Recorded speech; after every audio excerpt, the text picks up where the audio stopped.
Hey, what's going on? It's Inventor here. Back again with Diablo 4 Season 9.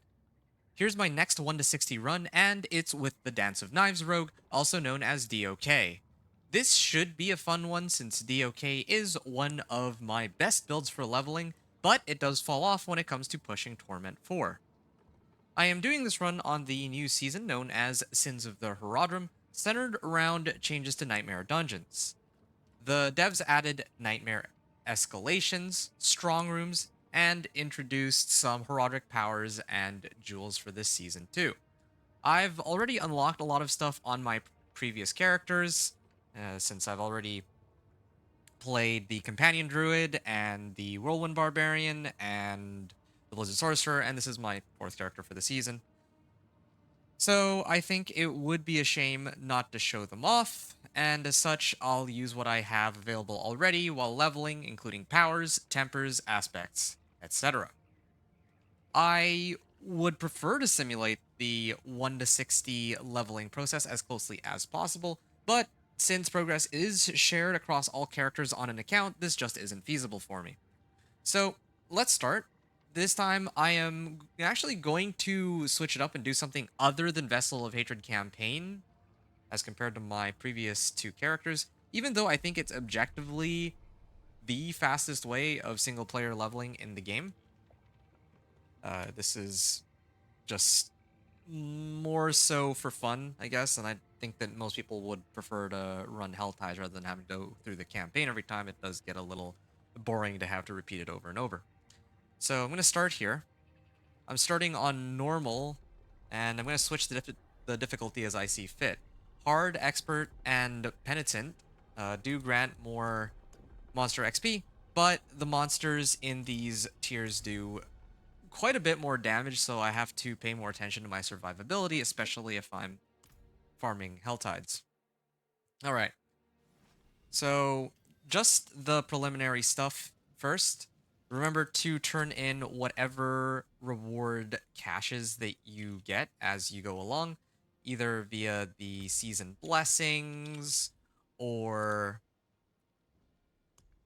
sorry, the season journey, or you go to the reputation cache or the reputation caches from the from reputation, from killing like monsters and elites and other monsters in Nightmare Dungeons. You can turn that all in at the Roderick Focus here in Karagar. In fact, I'm actually going to mark this as a favorite. On the season journey, try to unlock the Smoldering Ashes ASAP. I will be turning in these rewards on this character. I didn't actually turn them in with my first characters because, let's just say, long story short, that the powers were bugged, making it impossible to get past Chapter 1, or almost impossible, until they rolled out a hotfix a couple days ago. And yeah, just make sure to save your renown too. Don't turn them in right away, except for these ones. These give a static 20 XP, so you don't really get all that much out of it. But the later that you can hold on to the tier 3 rewards, the better. I usually hold them all the way until I reach level 59. Then if you get elixirs and incense, do make sure to open those up. And then aspects and tempering. So there's quite a few aspects and tempering to keep in mind. So for tempering, it'll be a little easier. The main thing that you need to know is natural finesse. I'm just going to run natural finesse for the most part. There's plenty of other tempering recipes that I'm going to be looking for once I reach Torment. Like I would like to get, I think it's Cutthroat finesse for Dance of Knives, and then I'd pump out either Cutthroat attack speed or Crit Strike chance. I'd have to sort that out with Dance of Knives, especially because this season they have nerfed concealment, so you can't really snapshot it onto Dance of Knives to get permacrit anymore. So yeah, just know that for leveling, natural finesse is the way to go for the time being, and I would want raw damage. And this is legendary recipe because other characters share it, but oh well, there's not much I can really do there. And as for the other aspects, or the other tempering recipes, I mean, I can use them as they come. I could use some total armor and resistances to help survive while leveling if I wanted. Utility, mobility, resource. Like, I'm not going to go over all these. The only other one that I'd be interested in talking about, I guess, would be rogue motion.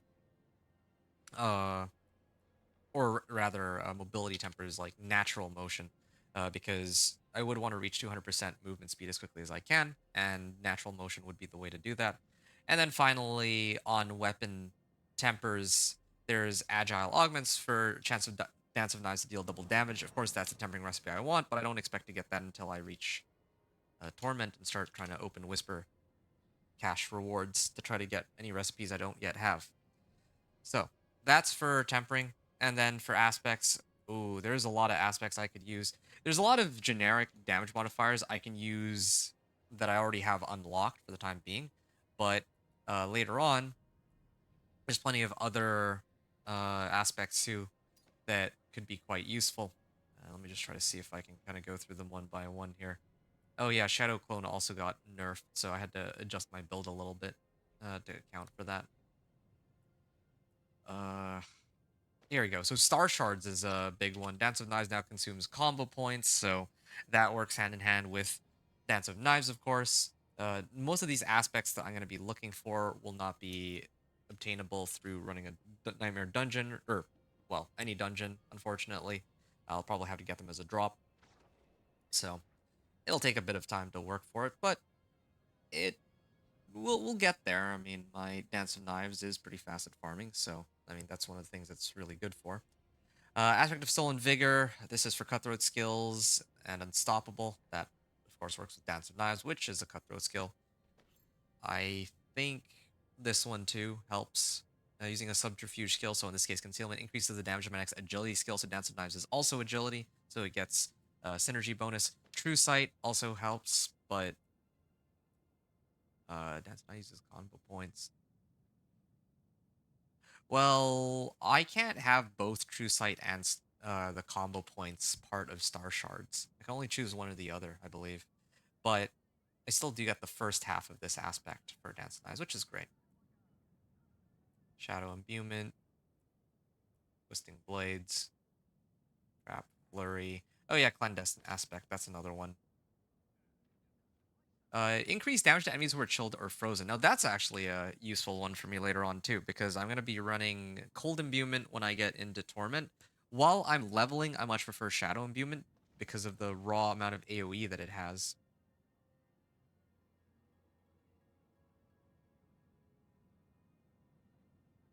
And what other ones do I have here? Increase crit strike damage against frozen. Well, that helps, but it's not really my main concern here. Toxic Alchemists, Tricksters, and Vengeful. I feel like there had to have been other aspects that I missed, but I guess that might have been all of them. So, let me just take a look at this one more time. Oh, I guess that is quite a few. Star Shard, Stolen Vigor, Synergy, True Sight, Clandestine, plus ranks of Agility, so for Dance of Knives, and then Cold Clip. So already I have like 6 aspects here, and I would be intending to use... Here, let me take a look at my build planner. Like, I crafted my own just to make it a little easier for myself so I don't have to do a whole bunch of reading when I actually officially start my Torment run. So yeah, I think these are all the aspects that I really need. Oh, and then I think I use Edge Masters.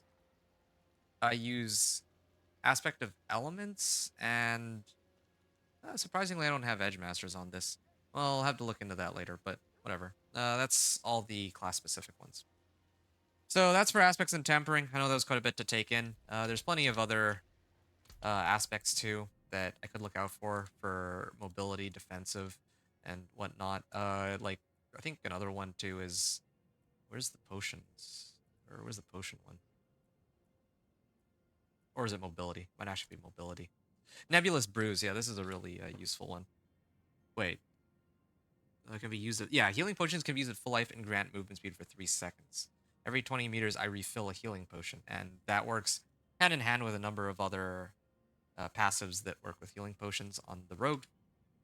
Uh, and then defensive, I would want Juggernaut, since I don't ever really evade anyway, since I'm channeling Dance of Knives for the most part. But, of course, there's plenty of other aspects that could be handy as well, like Disobedience and whatnot. Anyway, so that's that. So I'm gonna try to. Okay, wait. Oh yeah, skills next. So skills, I can start off with this. Then I get 3 points here. Three. Well, actually, wait. This actually unlocked Dance of Knives. So I put a point in a Dance of Knives. Every 34 meters. It used to be 30 meters. They upped it to 34. Then a chance to pierce. That's what I would like. And then I could start to invest points into some of these other skills too. Like, for example, increase damage to healthy and injured, and I got other ones too. And then I can get concealment, and I'll get more points as I go along. But for the most part, the main thing I'm looking out for here is Dance of Knives, trying to channel that as long as I can. It's really the go-to spin to win build. I mean, I made a Whirlwind Barb, but yeah, just hold down Dance of Knives and go. That's how the build operates. And I'll get Imbuments later. I'll talk about my other skills as I get them. But yeah, Dance of Knives, you just hold it down and you just keep spinning, and they'll automatically throw daggers at everybody. Okay, and then next is equipping a pet and hiring a mercenary. So here I did get a pretty cool looking pet from last season, and also Dorian. I haven't actually used the bird yet this season, so I will use Dorian the Raven. And might as well put on some transmogs. I had some people point out that the transmog that I got does look pretty cool. I didn't really expect too many people to pay much attention to them at all. I just happened to have them, considering... Oh, no, that was the wrong one. Here we go. Considering that, yeah, end of last season, I just decided to throw whatever I had, whatever platinum I had, just because I felt like it. And then, of course, I'll get a nice, cute-looking horse here with, yeah, so, there we go. And Hearth of Lies. Nice. There we go. Now I'm looking the part of a rogue. Well, not really, but looking more like a pay-to-win sort of player. Okay, so that's for equipping a pet. Now I gotta go hire a mercenary. And I think here is where I'll officially say that my gameplay has begun. 15, 8, okay. While I go and pick up my mercenary... Oh, right. Which mercenary should I pick up? Well, I could always grab Rahira. Rahira is always a safe bet for 15% more resistances. But I actually do want Subo here, because Subo reveals where all the monsters are with Seeker perk. So that's immensely helpful. Direct damage to one elite gives me movement speed. Scattered Trap, and Flicks Vulnerable. Why not? And then I can do Aldkin as my alternative, because it doesn't much matter. And then I'll use Field of Languish and whenever I get hit by a CC. So, yeah, just the standard Alkin. Like, I can always switch it to something else, but I don't know if there's anyone that really helps too much. Like, I could just do Varyana for fun, I guess. And I can also try to rank her up to max. But, yeah. I can attach it to Dance of Knives or something. Yeah, sure, why not? So, alright. This is actually just perfect timing. It just reached 4 o'clock. Or the start of the hour, and that means that the Helltide has just begun. So that is where I am headed. Oh, good timing on that. So the way that I intend to level is usually I do the seasonal quest line first, like the first quest, and then I do Helltides on normal and penitent from 1 to 50. I have a special method that I'll talk about in a second. And then I do Strongholds and Renown from 50 to 60. That's how I traditionally operate my leveling. But, there we go. Oh, just gonna let... Where's my pet? Why isn't it not picking up Aberrant Cinders?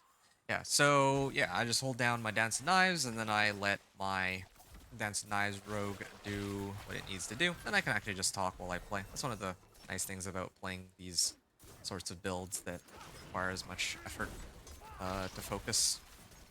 So, when it comes to the seasonal quest line, I usually prefer starting off with a seasonal quest line, but for this particular character, since it's the start of the hour on the Helltide, I want to actually see just how much Cinder that I can farm, and at the end of the first hour, then I'll go turn in the first quest of the seasonal quest line to officially unlock the reputation board and I think some of the powers too. So that's my plan. Oh, shoot, it already started. Uh, yeah, I didn't realize that the event already began. So I'm just gonna start spinning, try to get some stuff going here. Concealment. And then here, breaking concealment causes all skills for 4 seconds to be guaranteed critical strikes and make enemies vulnerable for 3 seconds. Yeah, so they changed it. Previously, it was your next skill cast when you break out of concealment, but unfortunately for Dance of Knives, this is like a nerf to Dance of Knives since I can no longer snapshot perma-crit, perma-vulnerable. But it is a buff to all the other rogue types, and probably is how the skill should have been from the beginning, but just unfortunate since that does mean that this build specifically is a little bit weaker and, well, perhaps might need an alternative to concealment. Increases the movement speed bonus to 60%. I could also run that, just to port from pack to pack. Full bonuses for 5 seconds. I don't know what that means. I could have gotten more waves, I know, but I'm also taking some time to try to read through these while I going about this, right? Okay, so how many waves is this now? 5 waves? Okay. So yeah, that's the plan for the leveling process. That's how I'm gonna level. And then that leads me to the next thing that I should probably talk about real quick too, which is the heraldic powers. So what are the heraldic powers, and how are they unlocked? Right, like this tab here, heraldic spellcraft. So, you know, most seasons they give us powers to work with.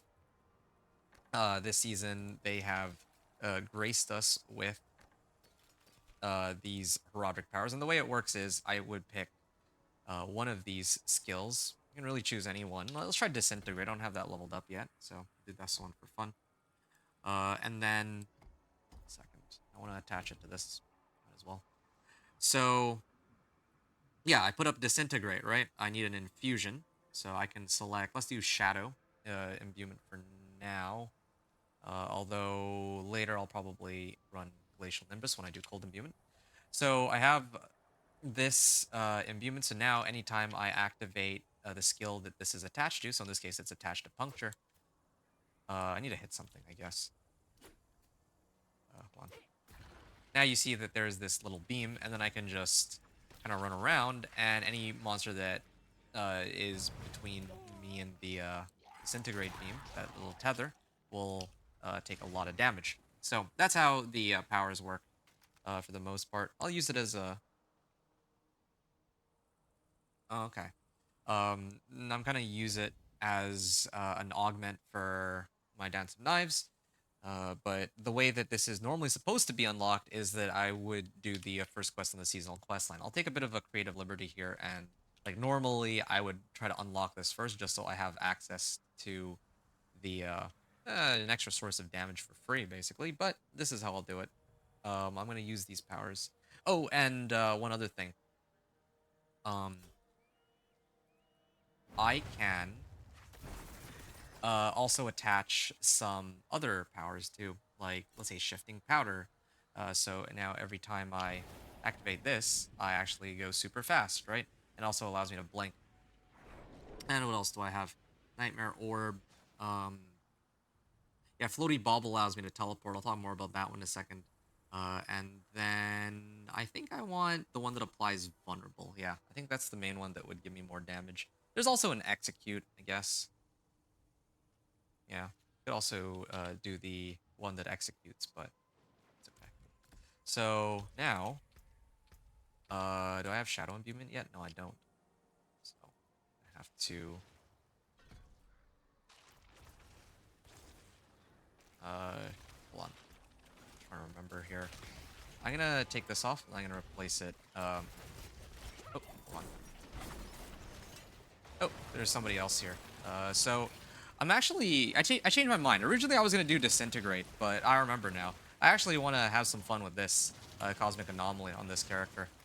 This will help speed things up, but even if this were one's first character, like you could easily simulate the same thing. Like it would just take longer, like running Helltides. without the powers, or without all the powers, but yeah, here I have just an extra source of damage, so it's good.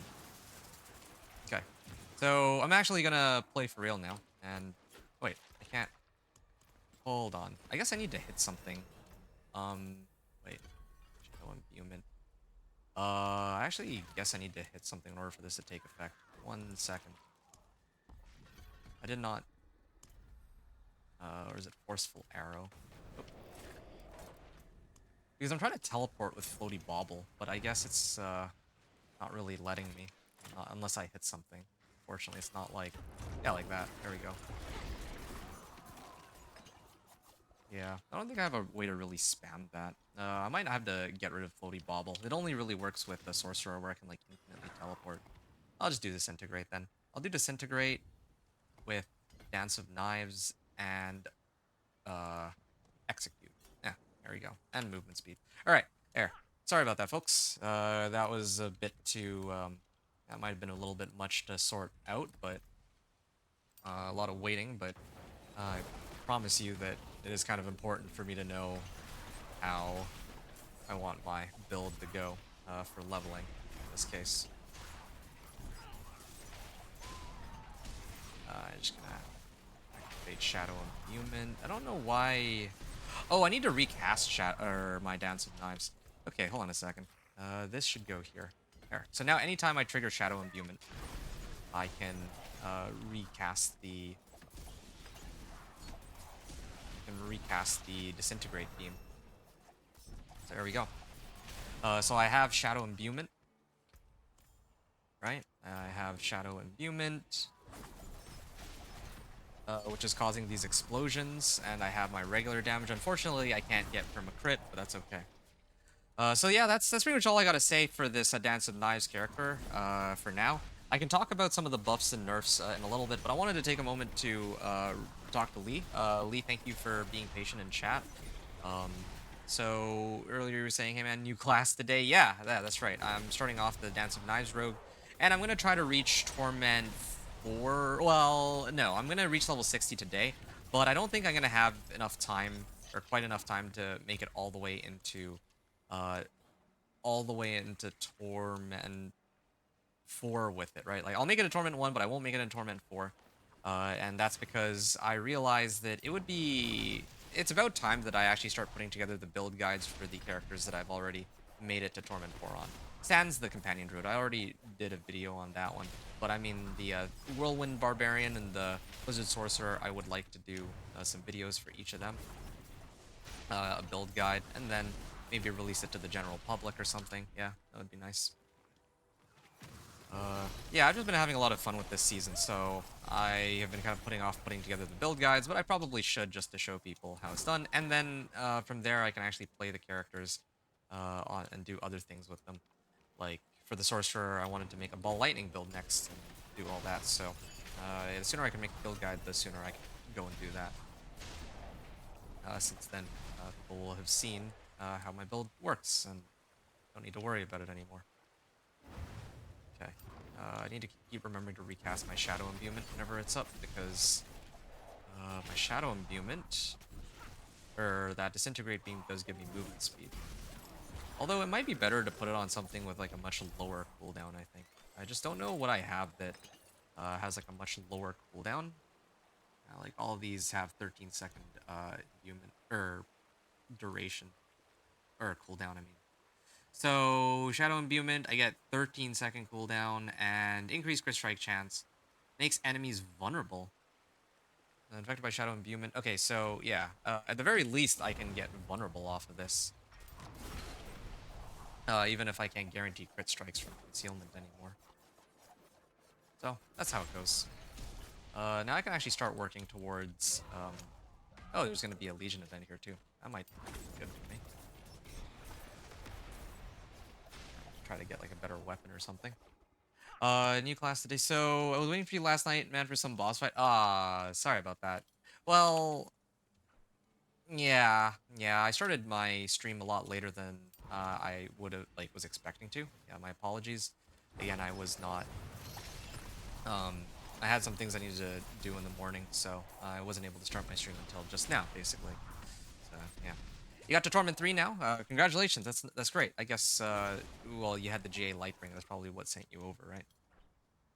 The grind don't stop, lol. Yeah, no, it never does. That's always something that is ongoing, right? That's just how it is.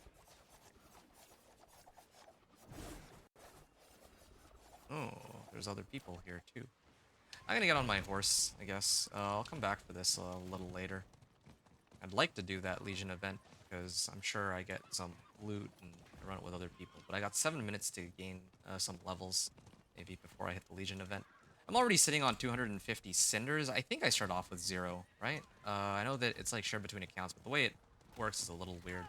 So I don't remember exactly how much I started with, and I've been kind of dawdling around a little bit, but I'd like to, I guess, pay a bit more attention now. I guess I can also talk very briefly about one of the topics I had in mind was why did I choose to play Dance of Knives, or why did I choose to play Dance of Knives Rogue, or Rogue in particular. So this season, as with most recent seasons, my plan is to run one of every class in the game. So I've already done Companion Druid, I did Barbarian, I did Sorcerer in that order. Now Dance of Knives is next. So I left Dance of Knives for 4th because, mainly because even though I know there are other people looking for Dance of Knives Rogue, it's probably, I enjoy it, but I don't enjoy it as much as the Whirlwind Barbarian that I made, and it isn't really as interesting to me as the Blizzard Sorcerer, because I don't think I've actually started a season on Blizzard Sorcerer as my first build, right, for the Sorcerer. So that's why I decided to save Dance of Knives Rogue for now. After this, I think the remaining 2 builds that I'm going to play are going to be one for the Necro and one for the Spiritborn. But in the case of the Necro, I'm planning to play like a Curses build. I'm still trying to theorycraft that one. And then for the Spiritborn, I was thinking to play the Seeker, actually, which actually didn't really get changed all that much from last season, but the pit monster health scaling is a little more forgiving now, so that means that it should be much easier to reach Torment 4. At least for my other classes, it has been a pretty massive difference, right? Like, I just finished my Blizzard Sorcerer run, and that took like 7.5 hours. That's despite the fact that I wasn't trying to go and sweat it out super hard or anything like that. So, yeah, that's kind of the gist of what I have right now. So that's Dance of Knives. Dance of Knives is like such a standard build for me at this point, though, because Dance of Knives is so. How do I put this? Dance of Knives is just such a strong, reliable build. And I don't really enjoy most of the other rogue builds. Like, the only other build that I'm particularly interested in, at least right now, is Flurry. And that's because there's like a new unique for Flurry rogue called Death Mask of like Nermantraut or something. And that thing gives like increased, like 50% increased damage, but it spends your health instead of your energy. So a lot of cool things I wanted to try with that. I have like a whole build planner for it and all, but I didn't want to actually start off on it. I didn't think it would be a particularly worthwhile build for leveling. I figured that it would only really be a solid build for... Well, I'm only really interested in it once I reach Torment and get the Death Mask, right? Otherwise, I don't really care much for Flurry. And I have a lot more fun than just standard Dance of Knives. Oh, 1 second. There. Oh, Variana keeps pulling them. That's why they keep going away from me. Anyway. So that's Dance of Knives. Some unfortunate things, like I mentioned, they did make it so Dance of Knives is now 34 meters that you have to travel in order to replenish your charges, which I don't really understand or agree with that change. Like, I don't know why they would do that, considering that no one was really complaining about Dance of Knives leveling in the first place. Or I don't think anyone was complaining about Dance of Knives in general. Like, yeah, it's a fast leveling build. It's a great leveling build. It feels amazing. Maybe better than a lot of other builds, but rogue builds, but still. In terms of overall game balance, I feel like that's kind of offset by the fact that compared to other builds, it was like struggling to reach Torment 4 because it didn't have nearly as much damage output as some of the other builds that are available in the game. That's kind of the way I see it, at least. Yeah, Lee was saying that you hope that they buff Dance of Knives. I I kind of do too. Some people will say that Dance of Knives is perfectly balanced, but last season when I was playing Dance of Knives, it was the toughest build for me to reach Torment 4 with compared to all the other characters I played. And yeah, I mean, I kind of improved the build as I went along and it made things easier, but it's still not nearly as powerful as some of the other options that exist within the game. So it's kind of the way I see it right now. So yeah, Dance of Knives, the two things that changed for Dance of Knives, the first issue for Dance of Knives is that you now need to travel 4 meters further to replenish charges on your Dance of Knives. The second issue is, like I had mentioned or alluded to earlier, the concealment skill used to be able to snapshot it to get like permacrit on your Dance of Knives, permacrit and perma vulnerable, but now I can no longer really get crit as easily. Like I actually have to build crit or get like a different source of crit since I can't just pop on concealment, pop on Dance of Knives, and all my hits are crits. I mean that's okay. That just means that I'll need a lot more additive damage tempers rather than additive crit strike damage tempers. So at least for leveling, when I make it into Torment, I'll see how it impacts the build as a whole, because the last season when I had concealment available as a permacrit, even then it still took me like 16 hours, right? So that's not boding too well for me, in my eyes. Somebody spawned Blood Maiden. I'm debating whether or not I want to like go there or if I want to just finish farming these. Yeah, I'll finish farming these for now. Oh, nope, it's done. Oh, no, no, no. Blood Maiden actually spawned. Okay, let me see if I can mooch off somebody who is trying to kill Blood Maiden, because I don't know if I can kill it or not. I'm gonna keep my distance here. Maybe. Yeah, I don't want to get too close because she'll like one-shot me if I'm not careful. Hey, rare hand wraps.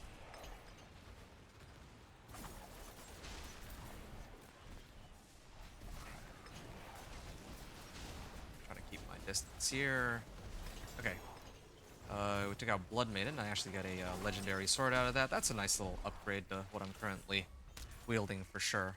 I don't know what weapon is being used on this though. Anyway, Legion event starting in 30 seconds, so I can just turn that in real quick. Don't really have a easy spot to port from. Guess it'll have to be from here. Hey, Gandrig, what's up, man? So here I can actually farm cinders while I do the Legion event. So yeah, best of both worlds. Get a Whisper for Legion event, but also get... No, I mean, this is actually the same distance. I should have just started running from here. So I can get best of both worlds because I am getting XP from Legion event, monsters, and the Whisper itself, and I'm actually farming cinders all at the same time. So yeah, this kind of works for me. And I redeemed the Blood Maiden Whisper.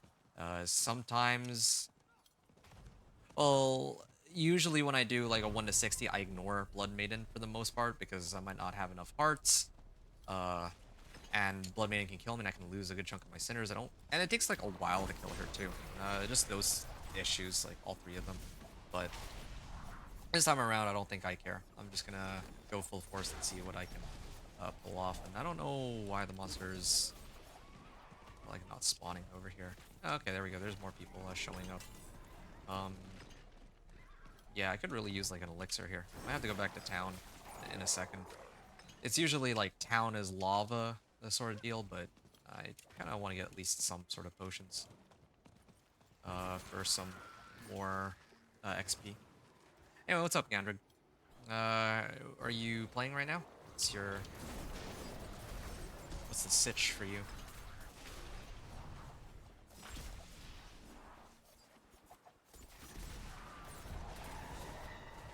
Horses grow infuriated.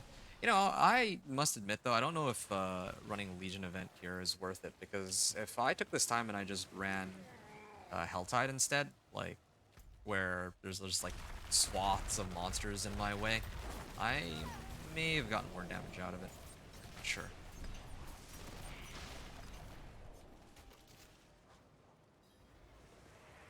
Okay. Cool. Yeah, my damage is starting to drop off a little bit, so I could use some additive damage tempers. That would be really nice for me to get my hands on.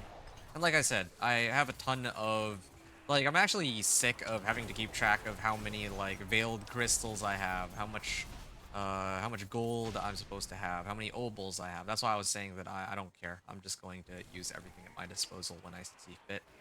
I even also have a whole bunch of Obdicite, but like, I have like 5,000 Obdicite, but that's mainly from just reputation caches and whatever else the game gives me. Or like Nightmare Dungeons, right? Since the season centered around Nightmare Dungeons, and I have to clear these like Herodic Strongrooms to get my powers for the season.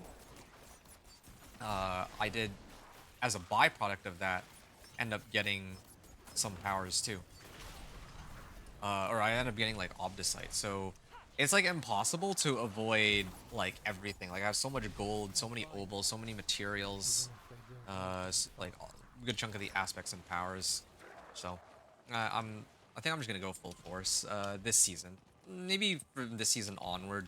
If anyone is actually watching to this point, please leave a comment and give me your feedback if you don't agree with that. But I don't really ever see too many people watch this 1 to 60 anyway, so I feel like I'm really just gimping myself for no, like, I'm just nerfing myself for no reason here, right? Like, I like to simulate the 1 to 60 leveling process and all that, but since it's not even like, I just feel like it's not, the game is not friendly towards people who would want to play like that, right? Like, there should be a button that I press, and then it's just like single player, like only the progress for this character specifically, or any progress that this character makes is tied just to this character and it doesn't affect other characters. That would be ideal, but they didn't. They don't. They made it all the unlocks account wide. They don't want it to be character by character basis, I suppose, for whatever reason. Maybe just to make things easier in their eyes. Not entirely sure the reasoning there, but I would still want like a single player feature. Like, yeah.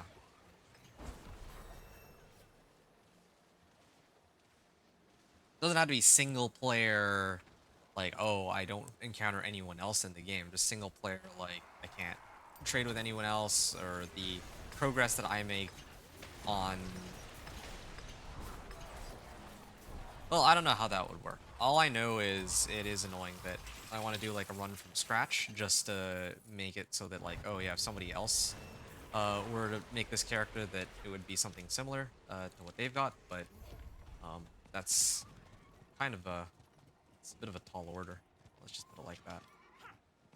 Alright, I'm gonna go back to Karagar, and I think I have a bit of work to do on tempering.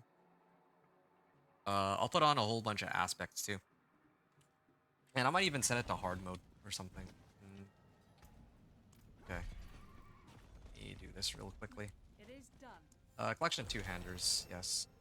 Although I did already have a two-hander, so maybe it's kind of pointless. Cameroon.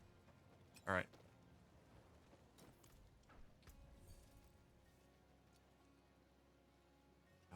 Okay.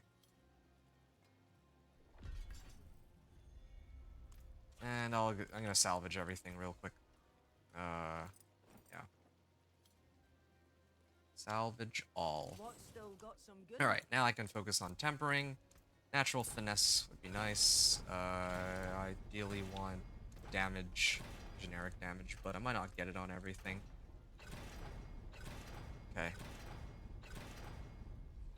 Plain damage. And then...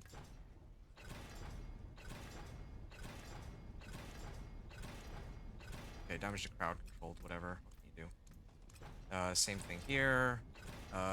Natural finesse.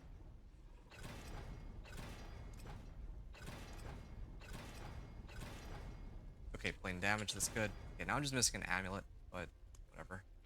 So tempered on everything. I'm gonna also load up on whatever other aspects I have, and I'm gonna set it on penitent and see just how quickly I can level with this. I'll throw on inner calm, free damage for. Well, actually, I should do edge masters. I'll get a lot more damage out of edge masters now that I think about it because I never drained my resource anyway. And then inner calm. Probably plenty of other aspects that could be quite useful and seated. I don't really get barrier.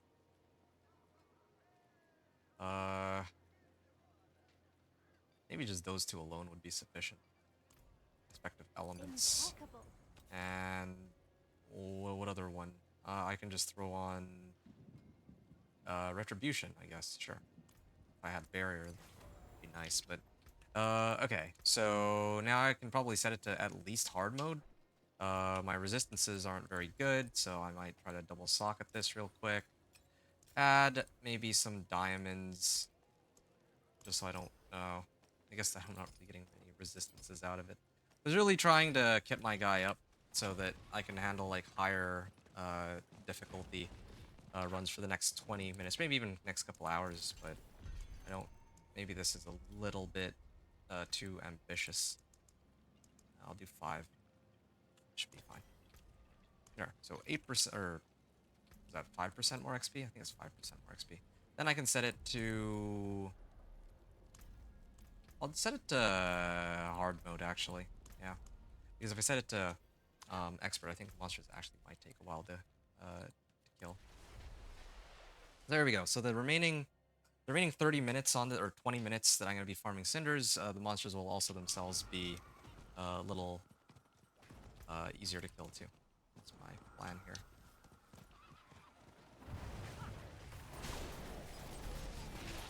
There. Yeah, I do need to collect these cinders too. I also have like 7 skill points I just realized, so I should probably toss them all into Dance of Knives.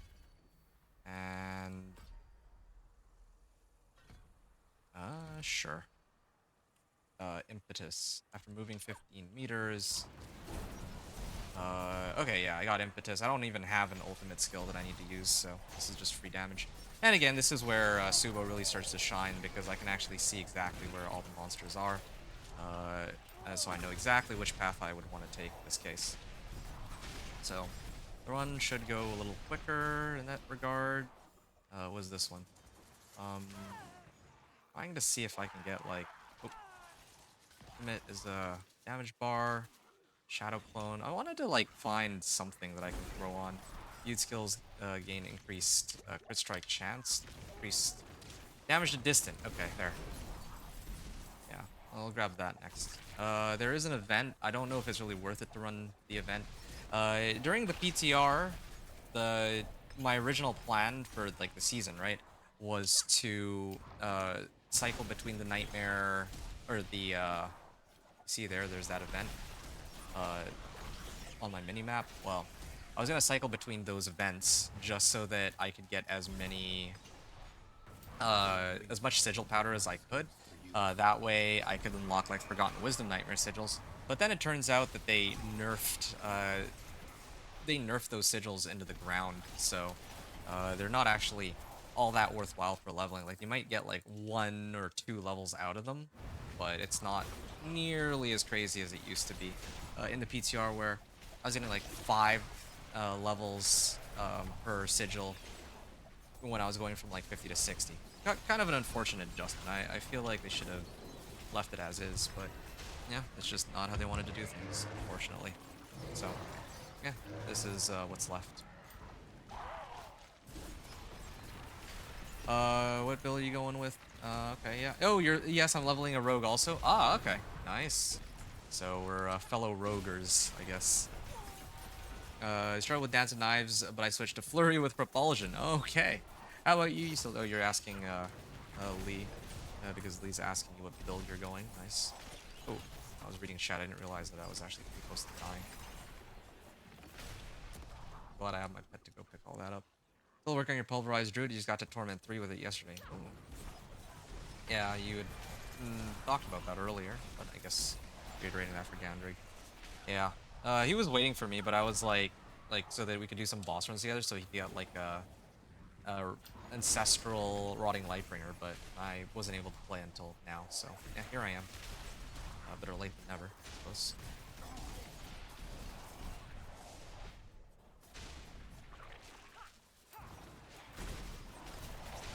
Okay.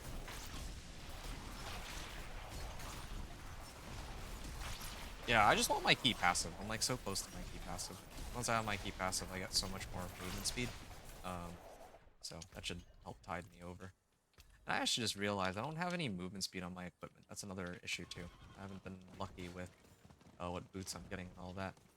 Okay, events are kind of a mistake to run, I think, for this character. I don't expect to get anything good out of events. The best I can get out of it would be like Baneful Hearts if this were like a first character. But again, like they don't spawn monsters nearly fast enough that I would consider it worthwhile. They don't give any whispers. Yeah, their base XP rewards aren't good. Their loot probably not very good either. We still do some boss runs, man. I need to get boss mats that I don't have any. Okay. Well, you let me know when you do, and then maybe we can run it like later tonight when I finish this Dance of Knives rogue, reaching Torment 1. Probably, like, I'll give you folks the itinerary for today. So I'm gonna do the Dance of Knives rogue from like level 1 to 60, right? I predict that that would take about 4.5 hours ish, around there. Well, I've already been at it for like an hour, so maybe another 3.5 hours. Then after that, I will probably we could do like a couple bosses real quick at the end just to see if you get anything useful. And I have some boss mats too that I can try to use so that I can help you get like whatever it is that you're looking for in the first place, if you'd like. I mean, I don't really need these boss mats right now anyway, too much. Later tonight? Okay, cool. Yeah, so then I can finish this, and then once I'm done with this, I can meet up with you, and we can run some bosses together. It does sound fun.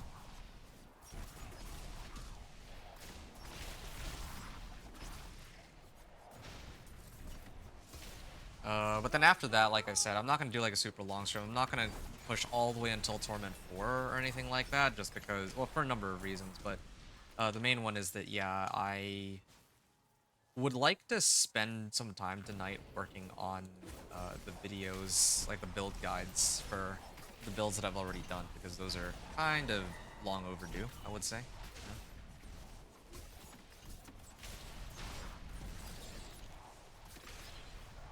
That's kind of my thinking here.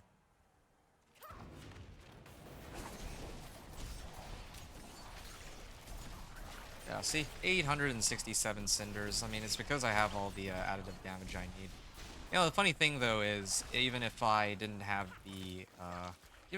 all of like these legendary natural finesse tempers, it still probably would have been enough to run like normal, or I mean, maybe hard. It would have been enough to run hard with a little bit more effort, but certainly it would have dog walked normal, and that's the thing that really matters the most. The way I usually go about leveling is I set it to normal, right? Like, I'll tell you folks my leveling method. So normally I set it to normal, and when I set it to normal, I just farm up as many cinders as I can. Maybe I get like 1,200, 1,000, up to somewhere between like 1,200 to like 1,500 on Dance of Knives Rogue. If I start at the beginning of the hour on the Helltide, and then I farm all the way until like there's like 6 or 7 minutes left. Then that's usually how it goes. And then once there's like maybe 6 or 7 minutes left on the clock, then I switch the difficulty to Penitent, and I turn in all of my cinders on Penitent, because I get more XP than like a lot more XP than I would if I were to have opened them on a normal. So that's how I usually do things. Speaking of which, yeah, let me. Okay, yeah. Get more Chris Strike chance this way. Oops. So that's how it goes.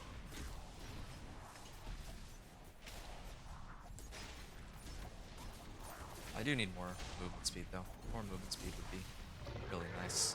But again, I'm lacking like boots. But yeah, this season I wanted to take some creative liberties and try something new out. Like, because I see most people, or pretty much everybody aside from myself, when they're leveling, of course you're going to use all the things that you have picked up from previous characters, right? Like, I put all this work into getting the powers on my companion druid, and it would be very difficult to just ignore those powers entirely. Like, I did that last season with my Dance of Knives rogue, and I don't really think I got like that much recognition for it. At least level 1 to 60.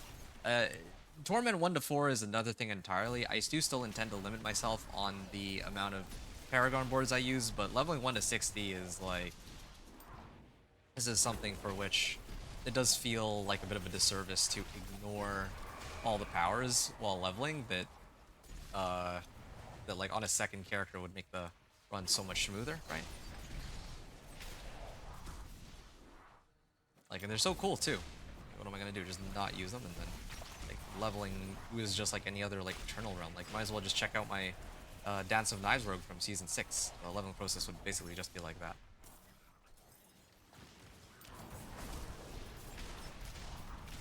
Yeah.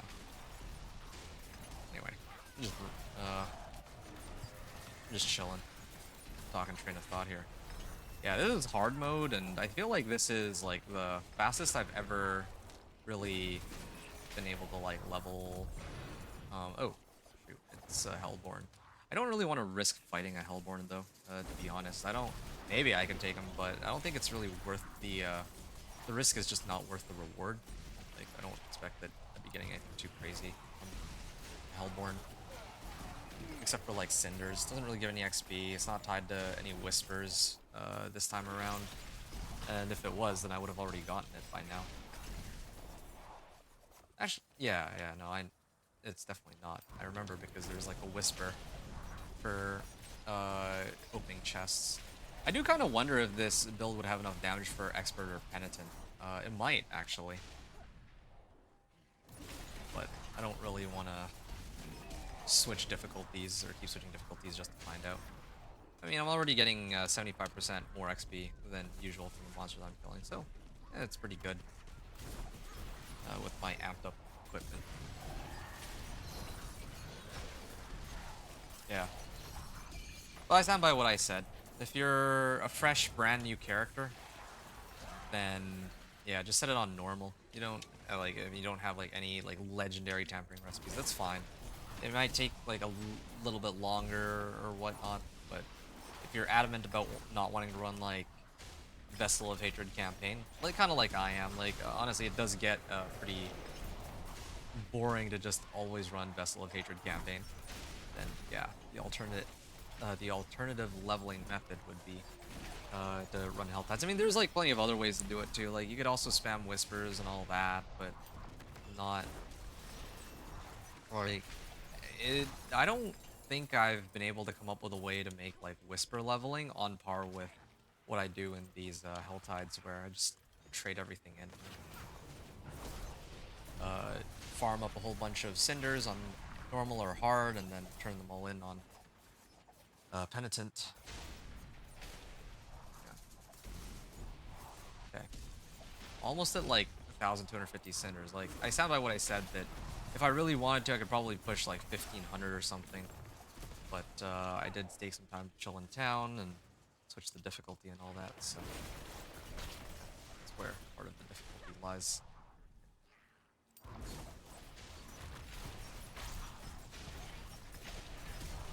I do wonder how, like, my Dance of Knives damages determine, like, which weapon it uses for its calculation. Oh, it uses my two one-handers, think of it. So I don't even need to really worry about replacing my weapon anytime soon. Not really, anyway.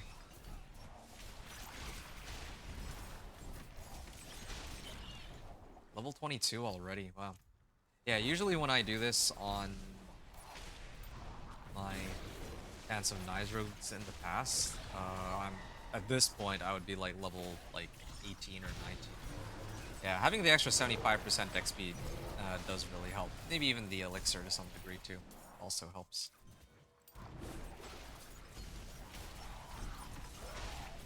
But XP bonus, 83%.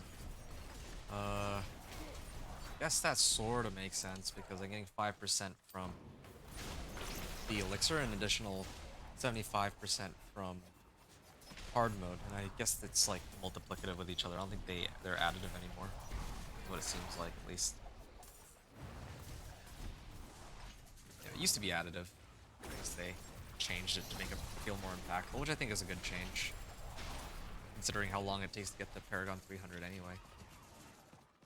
Okay. Last area I'll farm, and then I'm gonna maybe start opening some chests. I might even have too many cinders, like more than I'd be able to use. I mean, who knows? Maybe the next hour will be Helltides in both Nahantu and non-Nahantu. That could be really helpful for leveling. Alright, I think I've farmed about as much as I really need. And, of course, I have Concealment too, so Concealment should help me with opening up these chests later, since then I can just bypass the monsters that are surrounding it. Who knows, maybe I do enough damage to kill them, though. I'm not entirely sure yet. I'll have to see how that goes. And luckily for me, I also just hit level 23, so that means that I should have the key passive unlocked. I just need to kill the remaining monsters and then I'll go and pick it up. I think it gives like a little bit of everything, including DR, so that helps me too, in some ways. Alright. I'll give me a second here. More damage. Here. Injured and healthy. Malice. Hold on a second. I actually need to replace this with momentum. There. Okay, so I can get damage reduction, movement speed, increased damage, and so on. I'm gonna exit. I'm gonna come back on Penitent difficulty here. Yeah, once I set it to Penitent, then getting a lot more XP out of these chests. So I'm level 23 right now. Level 23 right now, and hopefully turning in these chests should bring me to like 28 or something. It's my guess, maybe around level 28, although that might be a little ambitious. I do get a Whisper attached to opening a couple of Tortured Gifts and Mysteries, though, so it would be the worst thing. Yeah, I didn't bother holding my Tree of Whispers because I want to keep collecting, like, Grim Favors. Okay.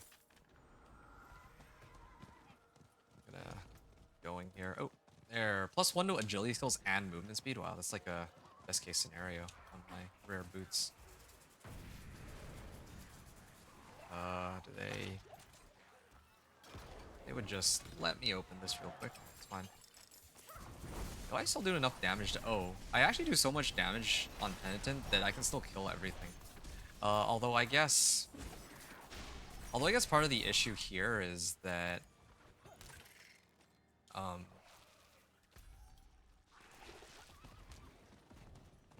Yeah, I had to actually just unlock my key passive. That's where I got like a huge chunk of damage from it, I think, just now. Alright, so level 24. Alright. And maybe slay some of these monsters along the way. They are also... Oh, you know what? I just realized. Maybe I'm doing this all wrong. Maybe I should actually be farming on Penitent after all. Because I just remember they reduced the scaling of the health of monsters in the game. At least in the pit and in Torment, right? But if they reduced it across the difficulties, or at least in Torment, then that means that they probably also reduced it in... Like, it probably must have rescaled, or had to have rescaled the health of monsters in, like, Penitent, too. It's only an issue of survivability, I think. So, in case you have no idea what I'm talking about, this season, one of the changes that they made this season was that they made it so that, so that when you're going through Torment, monsters have slightly less health than they did in past seasons. So like basically Torment 4, or like the monsters in Torment 4 are easier to kill, right? But the way they did this was, yeah, like for, I guess, each pit tier, they reduced the amount of health that monsters get as you go like from pit tier to pit tier. And the thing is that like that same scaling also applies to like normal to like penitent, right? Like if you open up the pit, you'll see like uh normal is like pit tier 1, and then hard mode would be like pit tier 2. And so that suggests to me that yeah, that means that the monster health in, well, in the lower difficulties also is in a similar situation. Which also then I guess could mean that maybe in the future I should try to do leveling on penitent rather than uh, normal, assuming that I have like a strong enough build for it. Huh, interesting. I may have a new way to like level more quickly than going through Vessel of Hatred campaign leveling every time. Although going from like 50 to 60 is going to be the hard part though, since that's still, well, yeah, going from level to 50 to 60 still does take a lot of time. Still very time consuming. And normally I run all the strongholds, but I, at this point, wouldn't know if stronghold leveling would be faster, or if there's maybe like some, it'd be better perhaps. Where? Gonna report back to vehicle. They let me. Okay, fine. I have to kill everything. No choice. Yeah. Uh. Yeah. I don't know if, like, normally I run all the strongholds from 50 to 60. That's how I do my leveling every single time, but I don't know if just like killing monsters on Penitent because they have a lot less health now would just be a lot better. Assuming that I have a build that's strong enough for it, right? Like, I obviously wouldn't use that leveling method for, let's say, like Blizzard Sorcerer or something. But Dance of Knives can handle it. Companion Druid, maybe not so much. Pulverize, I think, could manage it with how much damage they get now as compared to in the past. What are some of the other ones that could handle it? Knives. Incinerate Sorcerer has enough damage output for it too. And Minion Necro, perhaps. You get enough damage on Minion Necro. And perhaps the right aspects or something. Not sure. Or maybe it's just the fact that I have so many aspects that I can trivialize this content right now. Because I guess like a fresh character. Like I have to try on a fresh character, but it's kind of hard for me to do that when I have all the aspects and everything already. Now.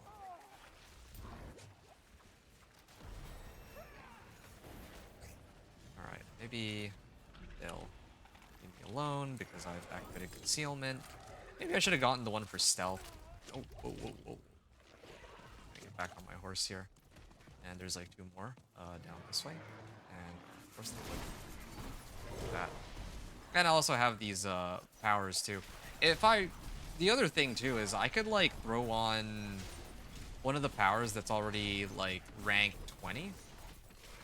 And then I could just, like if I ranked up Disintegrate to rank 20 right now, I could probably just run in between these monsters and just kill them all with a beam. It's so funny how easy like leveling is on every character after the first one. The first one is usually the most, well, that's why for me, like the first one is usually the most fun. Because, or even in the PTR, I gotta be honest, sometimes I actually enjoy playing in the PTR more than the live season, just because if I'm making a new character, which is perhaps the component of the game that I enjoy the most, right? Like going from like level 1 to Torment 4, it's actually like a fresh character. Like you're not inheriting any aspects or tempers from any of the other characters that you may have created. Oh, not really making things easy for me when I try to open this chest. Okay, so that So,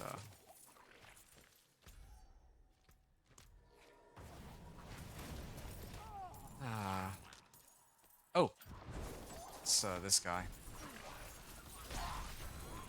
Bag of obols. 2 bags of obols. I didn't even know that I could get 2 bags of obols. Okay. I think it's actually just quicker if I run it rather than try to teleport at this rate. Because, yeah, they're insistent on interrupting my attempts to get out of there. I'm also still managing to get more cinders as I go along. I think that's why it's taking so long for me to use up all of them. There we go. Walk right past town. Fade and all this. I did get Nebulous Bruise, I think. Oh, movement speed. I lose out on +1 rank of agility skills, but really, who cares? Is this a Gilded Baron? No, it's not. Just a regular treasure goblin. Chest armor. I need chest armor. Alright, I hit this. Not really letting me through.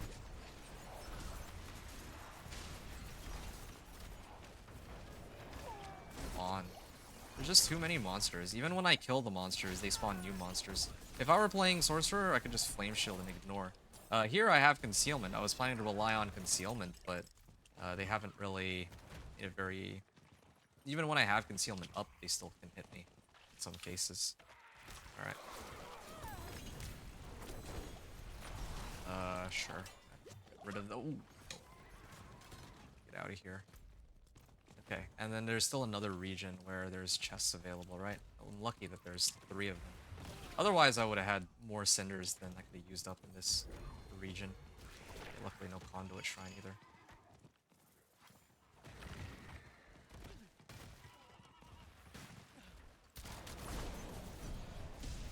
Oh, is there... I should have just ran in. Yeah, alright. Where's my horse? Oh, shoot. It knocked me off my horse. Might actually die here. There we go. Still need to go this way. I mean, I guess I need to traverse through here anyway, so it's not a huge deal. Yeah, I'm not going to be able to make it to all of the chests, but again, I guess this is, in some ways, this might be a good thing. Kind of crazy that I managed to get more hearts than, like, baneful hearts than my other characters in Torment were able to pull off.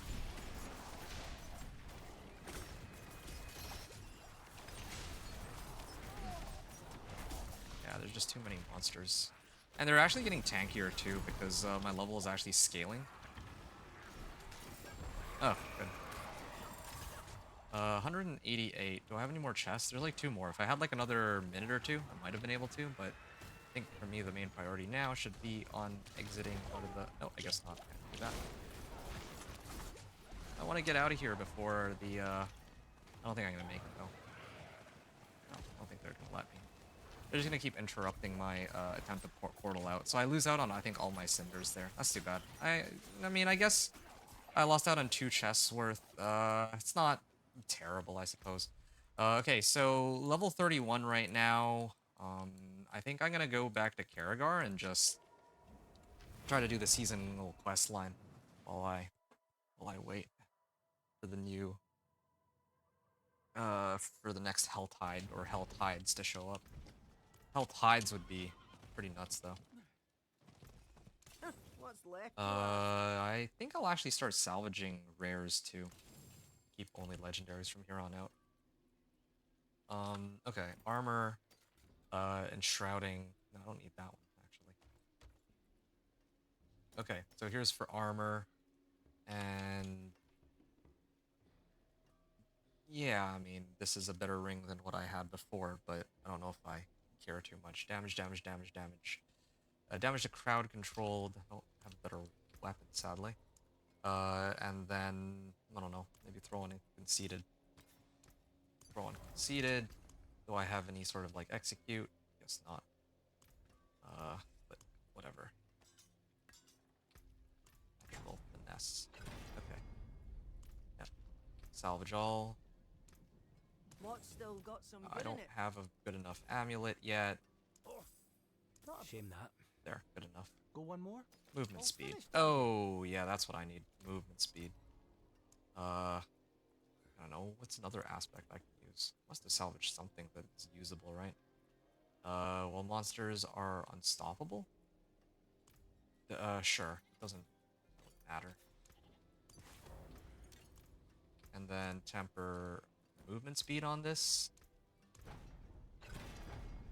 I'll have to refine my leveling process in the future, but this is have to do for now. My Movement hammer speed. Okay. sings on your return.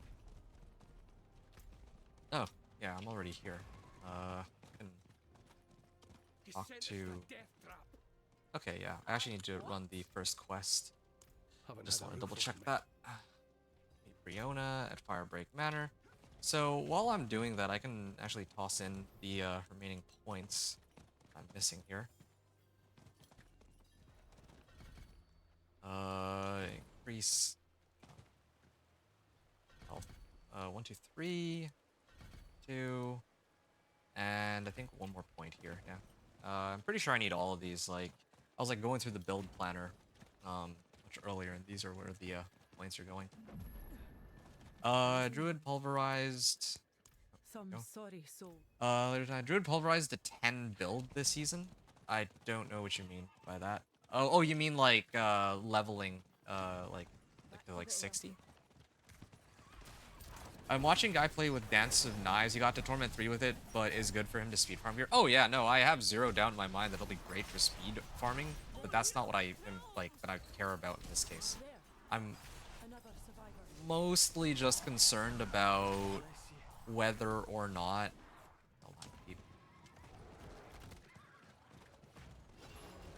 yeah, I'm just concerned about whether or not I can make it from Torment 3 to Torment 4. Like, I can, it's more a question of, like, how long that would take, right? Like, it's funny, in Season 7, Dance of Knives Rogue, was my fastest, 1 to 6, or Torment 1 to Torment 4 by far.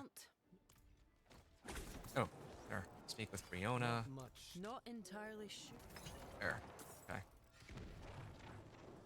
Yeah, like, Dance of Knives in Season 7, I cleared Torment 4, and like from Torment 1 to Torment 4 took me 5.5 hours, right? I mean, of course, I'm not trying to say that's like particularly quick, but it's fast enough.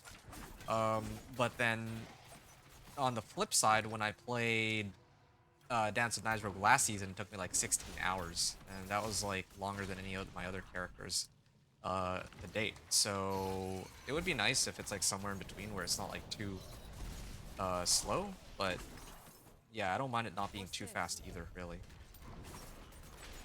Wayfinder. Yeah. Still getting a pretty decent amount of XP from all these. I mean, even if I die, it's not a big problem, right? Fine.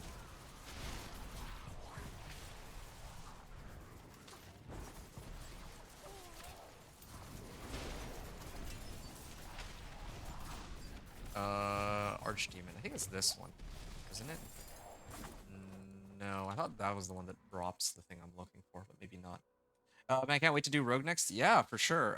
Dance and Knives Rogue leveling is actually so fun, and like I've kind of I'm demonstrating right now, right? Like, you can actually get XP so quickly. Like, it's like one of the very few builds that has it all while leveling. It has the damage, it has the AOE, it's auto aim, it's got fast movement speed. Usually, there's like you have to like choose, right? Um, drops on evade. Well, lucky me, I don't evade anyway, so. There's no way that I forget, right? Because it's not like I have a choice. I'm just going to hold down right click and that's it.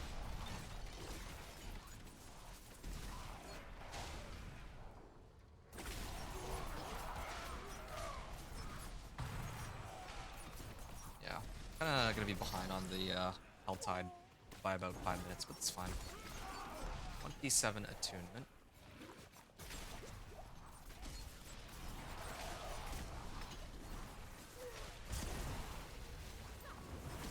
Yeah, these monsters are taking a bit to actually go down, though, I admit.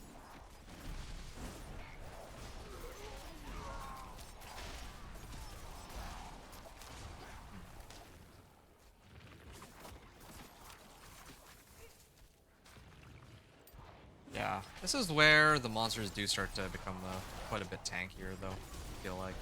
I've thrown on a bunch of tempering recipes and all, but, well, I don't know. Maybe I will try to keep it on Penitent and see how long I last for, but I think part of what I'm a little worried about is I don't have enough, like, survivability. Actually, wait, if it's a survivability issue, I have an idea as to how I can fix that.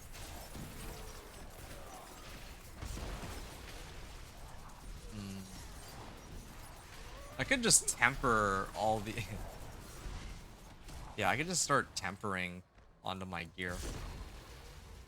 How much do I want to... Yeah, okay, fine. I'll have some fun and abuse everything. If somebody calls me out on it in the comments of this video when I upload it, then maybe I'll make a... Maybe I'll actually consider for, like, the next character that I do that maybe I won't just abuse everything at my disposal. But right now, I kind of feel like I should try to...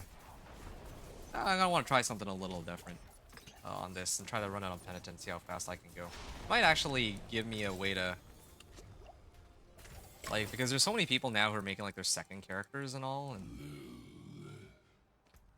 it might be nice to kind of tell them about... Ooh. It's a pretty big upgrade. Okay, okay, yeah, enough talk. Stroth. So...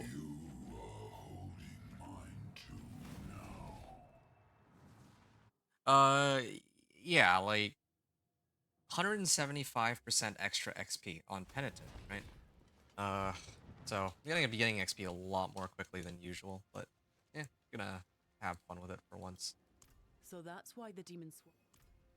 Okay, and Herodic Focus, so this one actually unlocks the, this would have unlocked all of these powers and whatnot.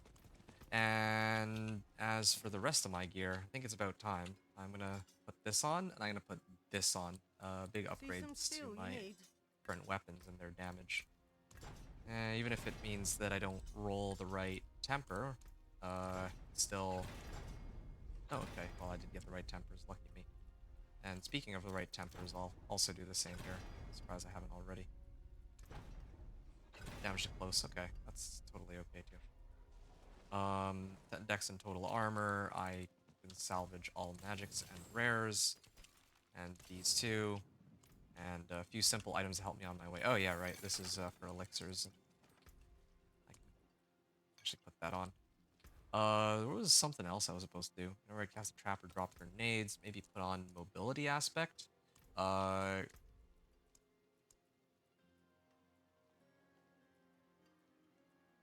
unstoppable. Okay, sure. Well, whatever. I mean, with this setup I have going on right now, my movement speed's already like... I think I will already reach like 200%, so I think I can actually sub out Shifting Powder here for something else. Maybe Barrier? Yeah, let's get Barrier. That should boost my damage. And I'm actually missing an aspect, aren't I? I had Inner Calm somewhere.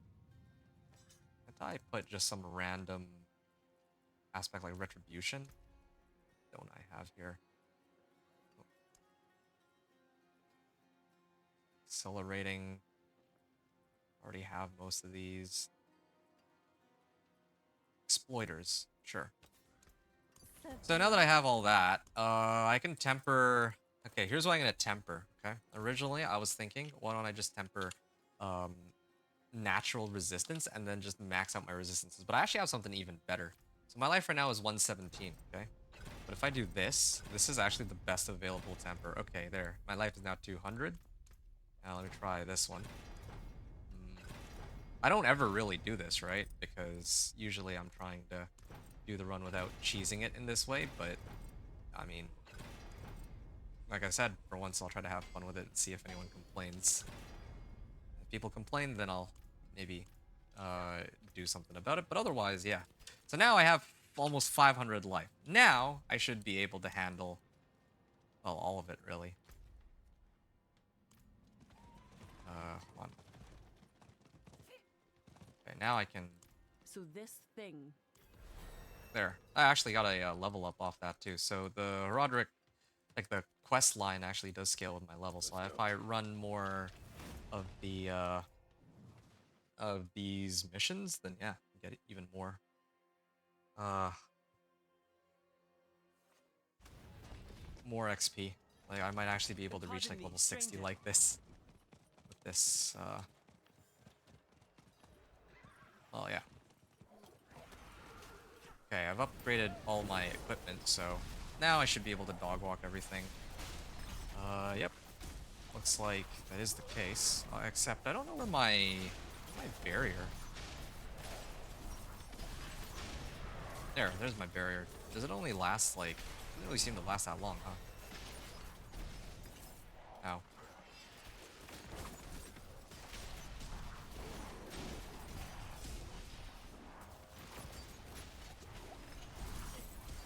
Hey, 5J. Good evening, fellas. Yeah, good evening to you too. How's it going? Yeah, you're witnessing the creation of my Dance of Knives rogue this season, and I decided to try a different leveling method as compared to what I'm normally used to. So usually I'm very committed to trying to simulate as close to like a start of season start as I can manage. This time I'm trying to I'm trying to play the game in such a way where I'm actually just using everything that I have available to me, like powers and all of the tempering recipes I picked up and so on. And yeah, this is the result of it. I'm actually dog walking everything. It's great. The unfortunate drawback is that I did have like a bunch of cinders earlier, but I wasn't able to like make it to town in time, so I lost out on like what 150 cinders I think that I could have used here. And indeed, there's Nahantu, and like there's the Nahantu Whispers, and then there's also sorry the Nahantu Helltides, and there's also the Helltides in in the base game. So yeah, this is like a double Helltide. Lucky me. I can get Whispers from both, although I don't think I'll be able to farm enough. Even though I'm like this actually feels like it's normal mode. I don't feel like I'm gonna farm enough cinders to be able to open every single chest in all of the in every Helltide zone, unfortunately. Oh yeah, so what's up with you, 5J? What are you up to? Are you playing right now? And if so, what are you running? Can't wait to do Rogue next. I know Spirit Warren is very hard to get gear with. Okay, now you made me even more excited for the like more excited to challenge myself on Spiritborn, because that's like I think I mentioned I'm gonna play Dance of Knives Rogue on it, so yeah, that'll be fun. Or not Dance of Knives Rogue. What am I talking about? This the Seeker Spiritborn. Yeah, I'm a little slow today. Probably something to do with a lack of sleep after I went to bed grinding nothing but D4 yesterday. To be fair, I've been doing nothing but grinding D4 the last few days in general. So yeah. Earthbound, you said you're probably ready for T3 now? Nice. Good stuff, then. Yeah, I don't know what your build looks like, but yeah, I have faith that if you think you can do it, then yeah, should be fine. Ooh, there. Here's one. But I'm gonna lose out on Edge Masters. That's the problem. But I do get a lot of damage from this aspect. It's kind of tempting to go back just to switch. I think I should. I actually think I should. This aspect does warrant me switching over. I'm gonna do it. Yeah, this will also allow me to extend the duration of my Dance of Knives too. Yeah, I'm gonna do it. Oh, what? Where did this thing come from? I'm gonna get out of here. Yeah, I already managed to get another 3 levels. Yeah, I gotta play on Penitent more often. I think the issue is I never really tested farming on Penitent after they made the adjustments to the pit this season. And also, again, like I talked about survivability issue earlier. If not for the survivability issue, then it'd be a no-brainer. Like, definitely run this on. Yeah, I would absolutely say that people should just be running this. Oh, okay. It's too bad.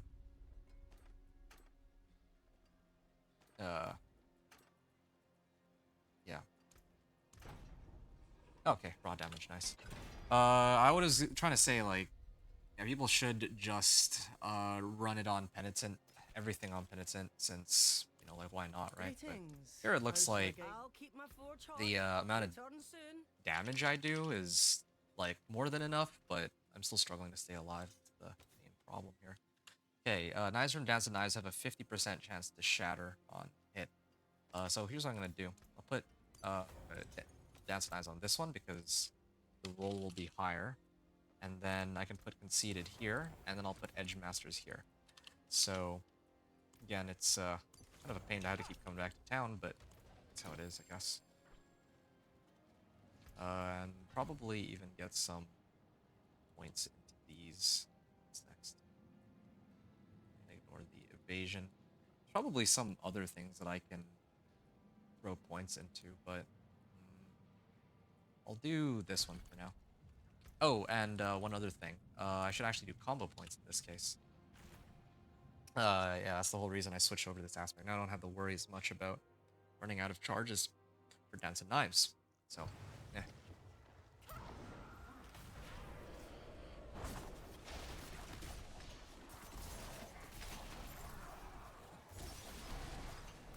I feel like they made it just...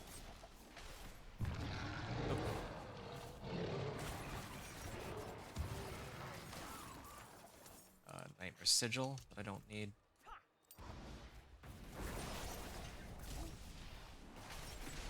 Yeah, need a way to reduce the cooldown on Concealment maybe, so that I can get permacrit through that by just repeatedly recasting it. I wonder if that would be a possibility at all.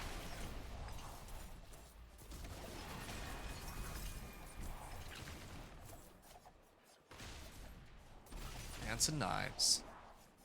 I can't teleport up there, sadly. I actually should never get off Dance of Knives, because even being in Dance of Knives gives me more movement speed than I would have without it, right? I want to take a look real quick and see what's my movement speed even at here. On the bottom. They tickle me because... Okay, so that's with Dance of Knives. Otherwise, without Dance of Knives, I'm at 190%. So, yeah, this is more than enough. But it was really good having the extra movement speed when I first made it in here, into this region. Right.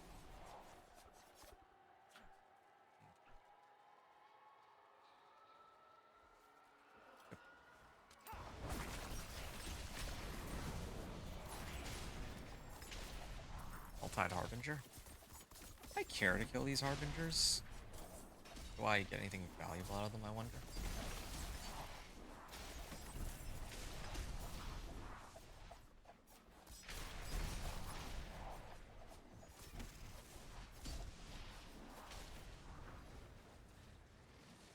Okay. Sure. Why not? The guy who's level 60 here. Let's see how quickly... Oh, it's a Spiritborn.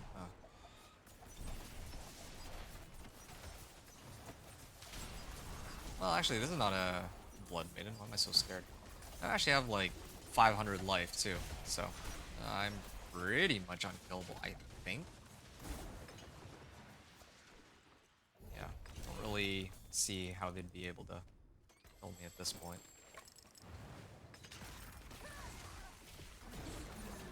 Hold on, I gotta stop picking up loot. That's another habit I'm trying to break too. Stop picking up loot just whenever I see it. I just don't want to read through it, that's the main issue. I'd essentially become a speed reader. Or maybe more specifically, only pick up items that are orange. Or, I guess in this case, pink. What? Why are they... Oh, okay, there. I guess my Dance of Knives were off just as I started hitting them.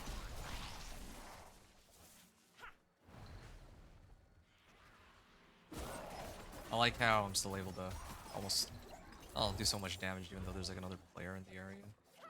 Skip this. Flash you playing, and you're hopping on Diablo in 1 hour? Okay. 1 hour it is. Yeah, I don't know how long it'll be for me to finish this. I think I'm starting to much better understand how people can level so quickly in fast seasons. They're just using like whatever they have available on their characters. Except I think the main one that I do kind of wonder about is how do people level so quickly How do people level so quickly? Oh, the other guy came in here and killed it on my behalf. Here, Blood Maiden maybe? Sure. Might as well pop a Blood Maiden and then see if somebody will kill it on my behalf. Since this guy's so eager to kill everything before I can look at it. Anyway, yeah, what I was trying to say was, I do like for second, third, fourth characters that like runs that people have to do. It makes sense to me that they're able now to do it in like under 2 hours. That's fine. I'm not really too concerned about that. I think for me, what I want to know is, let's say like, I think it's Ponyhoff, right? I remember watching Ponyhoff and he was able to make it to like level 60 in 3.5 hours, like solo, but he didn't use Vessel of Hatred campaign leveling. Vessel of Hatred campaign leveling, I think the fastest I could go 1 to 60 was just with like the Blizzard Sorcerer that I ran. Well, actually, well, I could just say like 3.5 hours, right? Maybe 3 if you really push it, but when I try to do like any 1 to 60, using the method I've always used with like Strongholds Last and all that, it usually takes me about 5 hours, even on like a side character. And so I guess I'm kind of wondering how some people are able to like go solo from 1 to 60 in like less than 4 hours. That's kind of nuts. Or maybe it's because he's like playing Minion Necro. I don't know, but yeah, I'm still trying to learn a few things about that leveling. That's what's interesting to me. That's the biggest thing that's interesting to me because, like with the pit, right? Like the pit really, it's pushing pit is just like pushing a higher number. At least with like leveling, there's like I can actually measure my time just like getting 1 to 60 on one character versus another character. That's actually really fun for me. I wish that that they had like a single player feature so that it'd be much easier to actually determine which builds are actually better for leveling than others as like a first character, but yeah, they just didn't design the game like that. Oh. Is this guy trying to interact with me? I don't know. Okay. Came here because I wanted to... It is done. It doesn't really much matter, does it? And I can ignore the cache for now. I don't even need to really open it. Don't really get anything too useful out of it. I did get a level out of it, though. Turning in my whispers, which is good.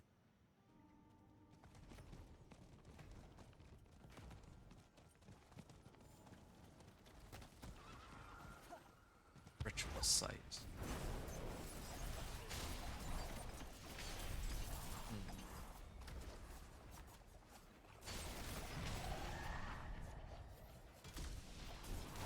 I haven't really been paying attention to how many cinders I have either. I'm almost up to... Well, I actually managed to get like 500 so far. And this is like 500 and like...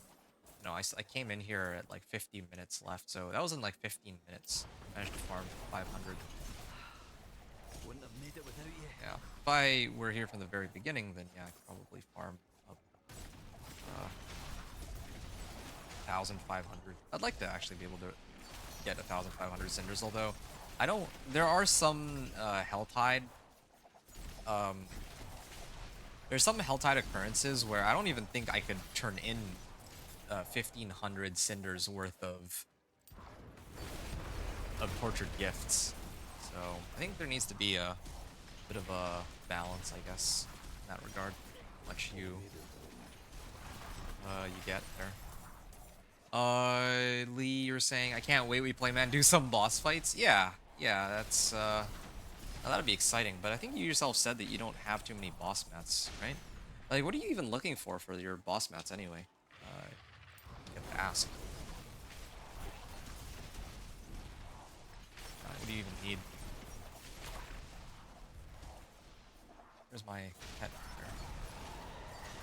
Yeah, it's a little easier to not have to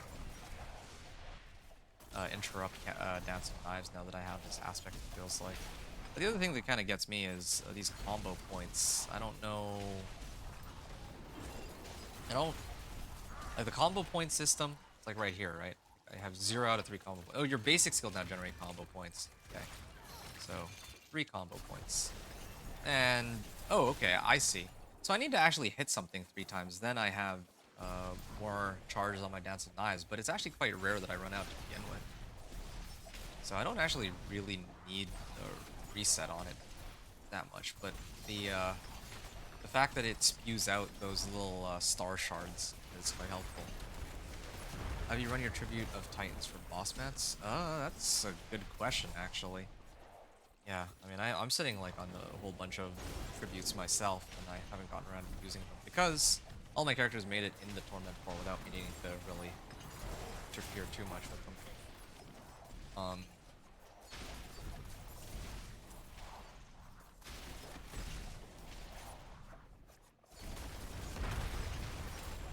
Yeah. Or when I said interfere, interact with them, yes.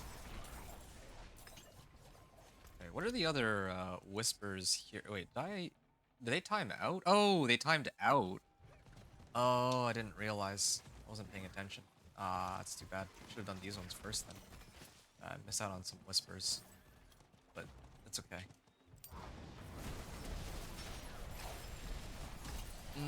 Hold on. Let me go to the other region. I should actually be farming this zone because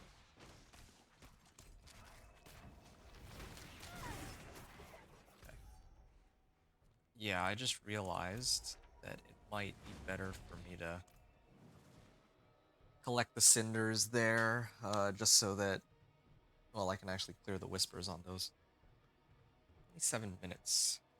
I should probably actually head eastward first. Or that. Eastward for these rituals. Yeah. Level 38. Level 38 in what? An hour. Oh, actually, let me take a look. When did I start the recording? It's actually been an hour and a half. Hour and a half for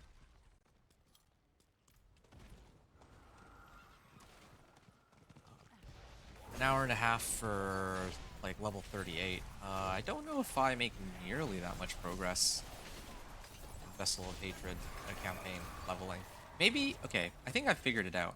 As the first character, Vessel of Hatred is about as quick as it gets. For a number of reasons.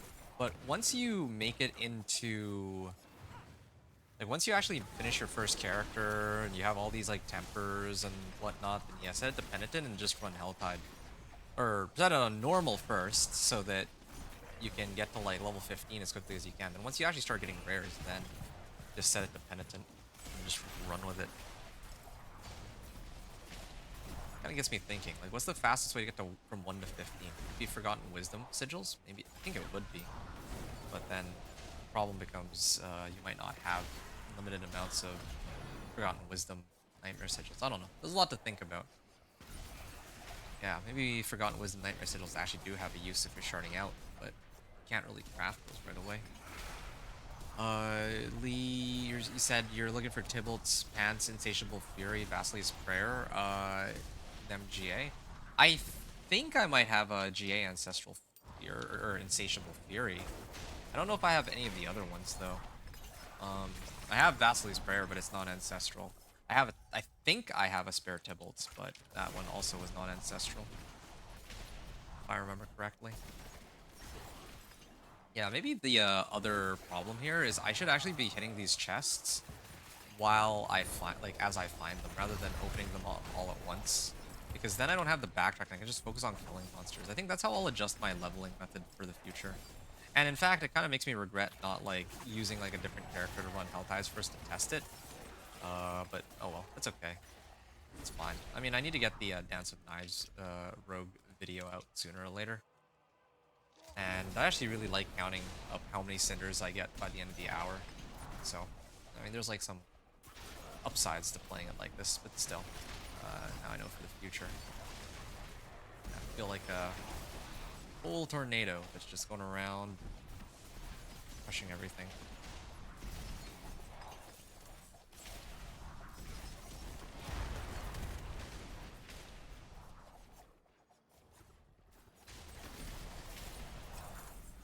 Ah, this mindless build. Feels like the most mindless build in the game. Because you just have to hold down one button and then you go. I think there was one person who didn't want to, like, who wanted leveling build other than, like, I think I saw this on Reddit, not on my videos or anything, but there was somebody on Reddit who was saying that they wanted a leveling build for the rogue that wasn't tied to Dance of Knives, because Dance of Knives is actually too mind-numbing for him. And it's actually kind of true. It's not, like, the very reason why I enjoy the class, or this particular build, is the same reason why a lot of other people might hate it. It's, like, it's just like a one-button wonder. Yeah, I love it, though.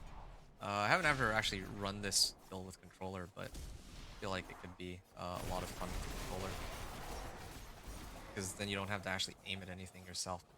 But at least my Whirlwind Barb, I know, and it was able to make it into Torment 4, so who knows, maybe somebody who wants to play Barb on console or something, they might enjoy that, spin the wind or something. Who knows? Right. I could up the explosion damage. No, I think I'll do that actually. I'll just max it out so that I'll just max out my explosion damage so that the AoE will kill these monsters.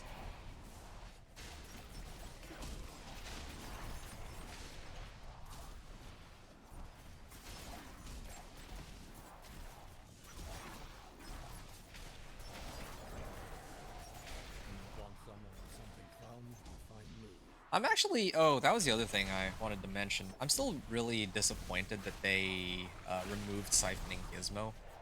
This season, I wanted to switch things up because I'm so accustomed to playing Shadow Imbuement. And then last season I learned that, hey, yeah, Cold Imbuement could be pretty cool too. So I wanted to have a reason to play Poison Imbuement. And or in the PTR with, I think it was called Sharpening Gizmo, right? Or Siphoning Gizmo. With Siphoning Gizmo, where you can convert your dot damage into instant damage, I was actually really looking forward to making like a poison spirit or poison Dance of Knives rogue build. I had like a pretty crazy ideas on how I could like pump that all up, make that do like a lot of damage. And then there's like that new jewel that allows you to like stack dot damage infinitely or something. Like, yeah, all those things together I was so excited for, but unfortunately, yeah, they just removed it because I guess it was, I imagine, probably because it was too difficult to balance, and also probably because it was too buggy. Or they probably couldn't figure out how to fix it. That's my theory, at least. I think that they did talk about why they removed it, but I can't remember exactly what the reason was.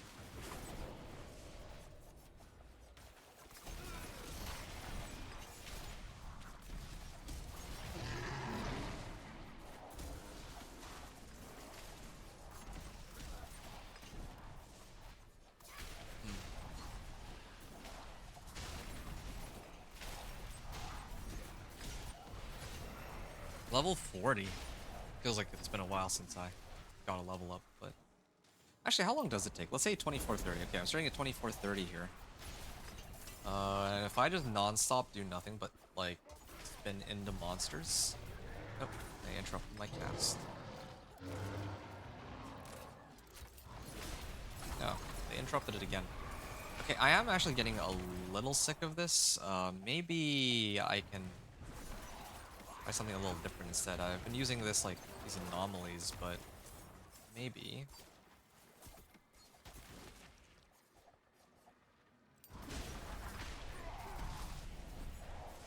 Well, I need to invoke the catalyst somehow. Yeah, I was like thinking, like, what if I use the anomalies catalyst? Because the anomalies catalyst can give me unstoppable. That could be quite helpful. Then I don't have to ever interrupt my Dance of Knives channeling. Yeah, nice.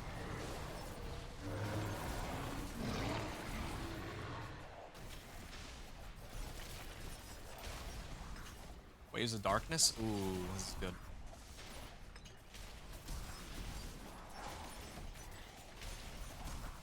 probably run Dance of Knives after.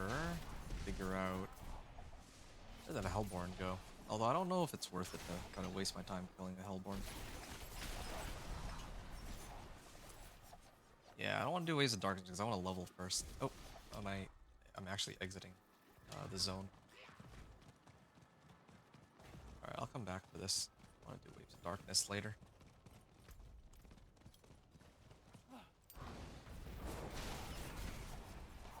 I don't know if it'll still be Waves of Darkness, but we'll see. Okay, how much gold do I have right now? Walking out with about an extra 5 million.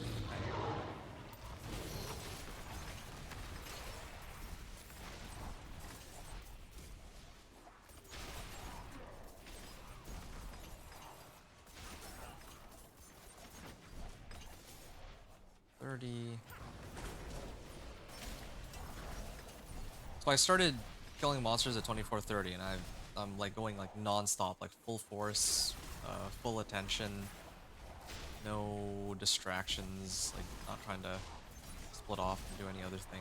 Just pure slaying monsters. That's it. And not even any of the whispers. Duh.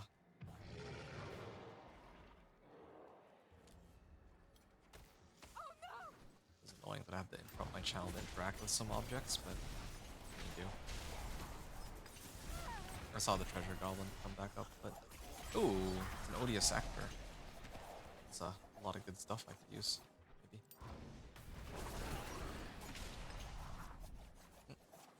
More monsters spawned here. Yeah, maybe I'm taking the wrong route. Maybe I gotta like, I'm like spinning into like a dead end. I should be heading like northward towards these guys.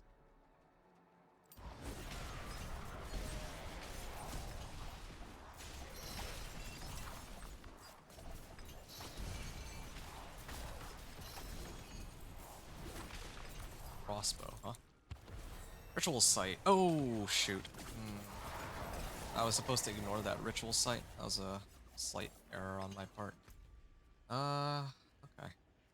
Well, it's a bit of a bummer, but maybe I can go back to do Waves of Darkness now, at least.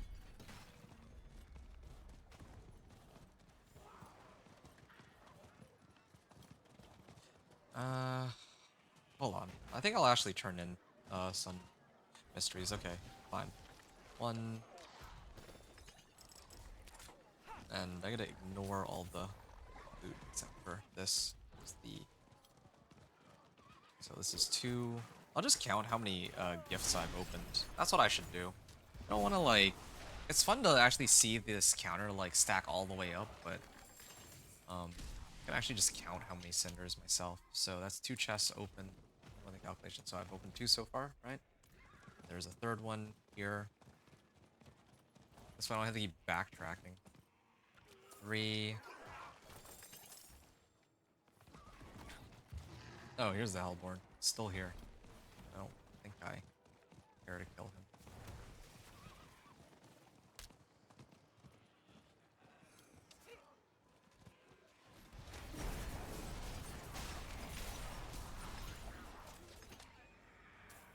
Four. And formidable. Gotta open some stuff here. 5.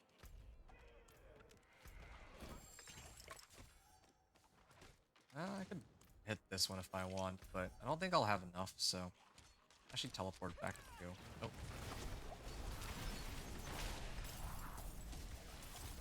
Ow. Okay. 5 so far.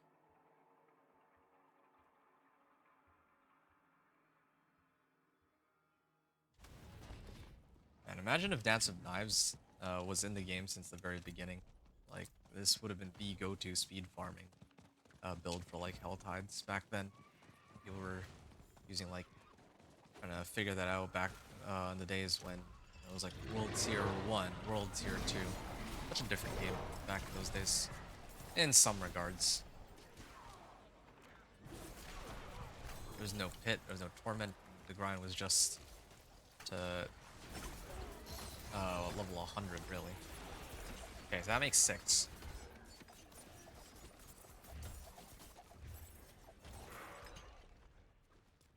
Rites of Ascension. I don't care about that one. One of these days I'll get a Waves of Darkness, and I'll see exactly how many how many waves I can clear, but be for another time.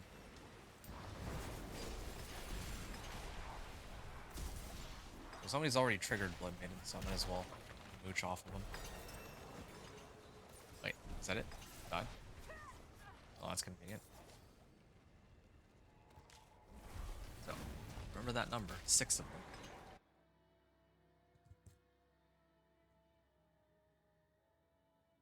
Glad I'm not actually picking up as much junk as before. It is done. Great collection of amulets, sweet. I'll sift through this later. How much XP did I get out of that, though? I don't think I got a level up, did I? No, I got like 70%. I just looked at the gameplay footage there really quickly.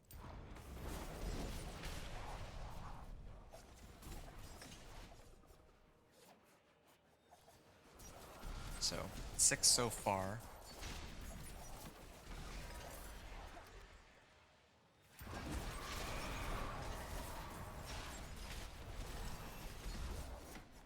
Alright, there. Now I can open these. This makes 7.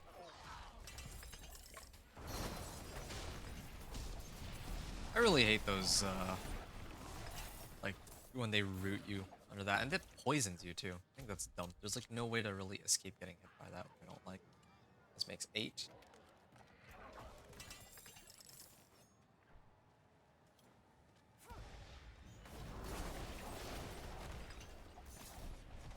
Fortunate time. Alright. I'll let the game out-aim Fariana.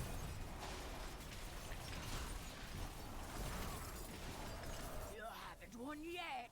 I don't know. I mean, I'm like 92 on Fariana. Did she even actually kill anything? I wonder. It says her score is 2, but I've never actually I've never actually seen her kill anything, really. So I think that was 8, right? That was 8 chests. And yeah, you can see how tanky Hellborn is. I have all the aspects, all the tempers, and still takes forever to die, and I got like, what, 10 cinders out of them? Boy.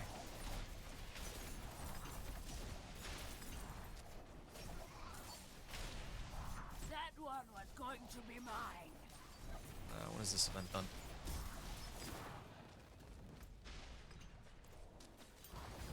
You beat me, so you choose. What's on the menu? Job well Whoops. done, I say. Okay. Yeah, because I have enough mobility to just, like, on this build while killing stuff, so that's part of the reason I'm getting so much all at once. Oh, hey, David. Sorry, I didn't see you. I was, focused on gameplay for a little bit, but I'm reading chat now, so, Hey, David. Okay, so David said, "Hey, Inventor, how you going, man? It's going great. Thanks for checking. Playing the most fun rogue build. That's what I like to see. Spin to win. Yeah, and this is full force too. Like, normally I'm very stingy about using, certain things that I might have picked up from other characters, like tempering recipes and all that. But this time around, I'm just going and using everything at my disposal. Whatever materials, whatever aspects, whatever tempers, and I want to see just how quickly I could go through the game. I think that this is kind of what other people do already when they're trying to do their like 1 to 60 journey. And I've always wondered like why other people's leveling journeys from 1 to 60 is like so fast. And I wonder if it has to do with like the fact that, yeah, they are using these powers which make leveling like just so much easier, generally speaking. So yeah, that's what I'm up to. Yeah, the Dance of Knives spin to win. I'm already level 45, as you can see. This is, again, me going full force. It's kind of funny because just yesterday, so I opened 2 more. That makes, I think I'm at 9 chests open. Yeah, so just yesterday I was doing the Vessel of Hatred, or was it the day before? I was doing like Vessel of Hatred campaign leveling, right? I thought that was pretty quick because I was able to get 1 to 60 in like under 4 hours, but here I might even be able to do 1 to 60 in under 3 hours, maybe. So we'll see. See what happens. You've got your Bala Bala bands on your Spiritborn? Nice. Congratulations on reaching T3 then. Got me a Lightbringer 1 today. I'm Torment 3 now. Let's see. Yeah, give up on Spiritborn. Hard to get gear for that class without having fun with your Pulverized Druid. I see. I feel like you'll get back to it eventually. Or, you know something, maybe I can just... Like, I'm going to be playing Spiritborn sooner or later anyway. I'm going to have to farm some boss mats for the things that I need. Things like Helm of Ebawaka and whatnot. So, who knows? Maybe I'll actually find the uniques that you're looking for your build. Okay. 7 plus these 2 makes 9. That makes 11. I think I should be at about 11 right now. 11 chests open. So 75 times 11 plus 574. I'm sitting at at about 1350 right now. 1,250 cinders farmed. Just it doesn't say that here, but yeah, I'm trying to just open the chests as I go along so that it's not just like, because I realized that it does actually take quite a bit of time to go and backtrack on each of them. Yeah. Like, here I'm already playing on Penitent, so I don't really think I need to do that so much. Okay. Because usually I go on, like, I set it to normal, and then I set it to normal to like farm monsters, and then I eventually set it to Penitent when I want to turn in the cinders. But if I'm already always playing on Penitent, I should always just like turn it in. Otherwise, I have like head back the same direction I came from. It's kind of a waste of time, and I actually don't kill as many monsters, since a lot of the times if I'm like backtracking the direction I just came, then that's where I've already just killed like a bunch of monsters, right? Okay. I think I still have about 10 minutes, don't I? So I've opened 11 chests. I can get on down here.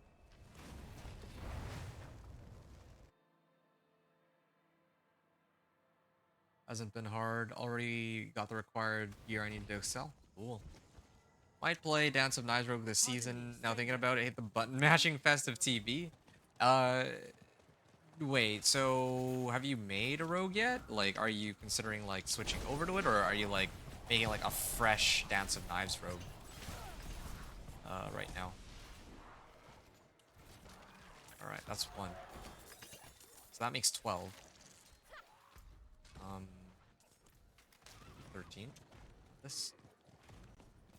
Maybe the like those tributes that give XP. Maybe I'll try that after this too. See if like I get any kind of reasonable amount of XP out of that. Just experiment and try different things here, since I don't think I've played it like this before.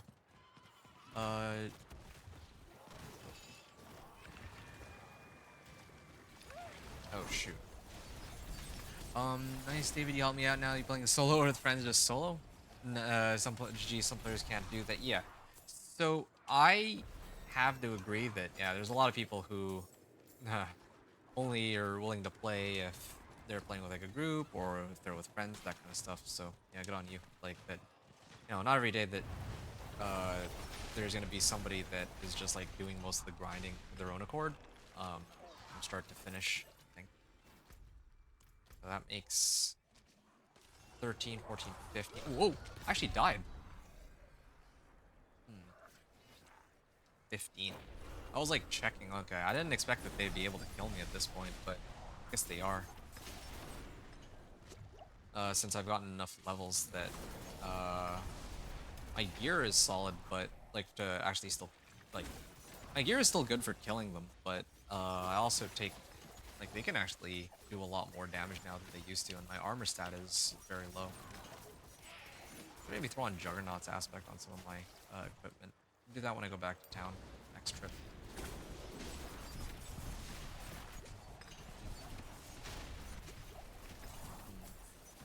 See, it's hard to keep count though. 15 chests. I should do it like that from now on. Just count by the number of chests I have. Still feel like I'm at like 1400 or so at this point. Yeah, whatever. It doesn't matter. I mean, the only person who cares about it is me. Like, I wanted to see if I could farm 1500 cinders. I'm pretty sure I can farm, like, that I've farmed, at this point, I've probably either already farmed 1500 cinders or I'm, like, pretty close to 1500 in total for this hour. But I just don't know the exact number for sure. And me dying, complicates things even further. Okay, maybe I'll just bypass that monster for now. Yeah, these monsters are now just so tanky, just out of the blue. And if I stand still, then they also do like a lot of damage to me. So I'm gonna down a bit. So now I had a friend give you one piece of gear. Nice. It wasn't all self-found. Fair enough. When I hit para 200, I'll level up a rogue. Okay, yeah. Leveling is like the most fun part of messing around with a rogue for sure. Like you go like dance the knives and just go and spin, kill everything like that. Oh shoot.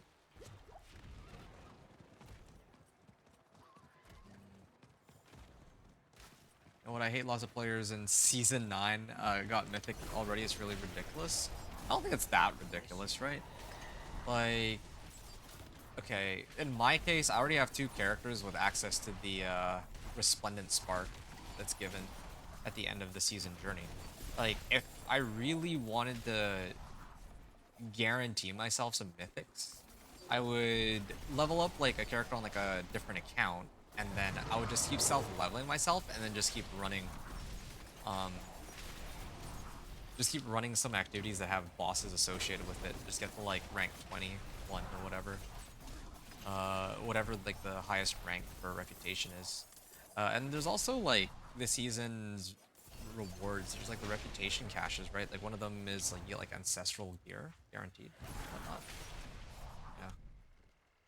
Did you get your Blizzard Sorcerer to T4 already? Yeah, man. You can check out my channel. I already have the T4 or I already uploaded the Torment 4 pit tier 55 clear on the Blizzard Sorcerer. Yep. You know it. Done. It's finished. Yeah.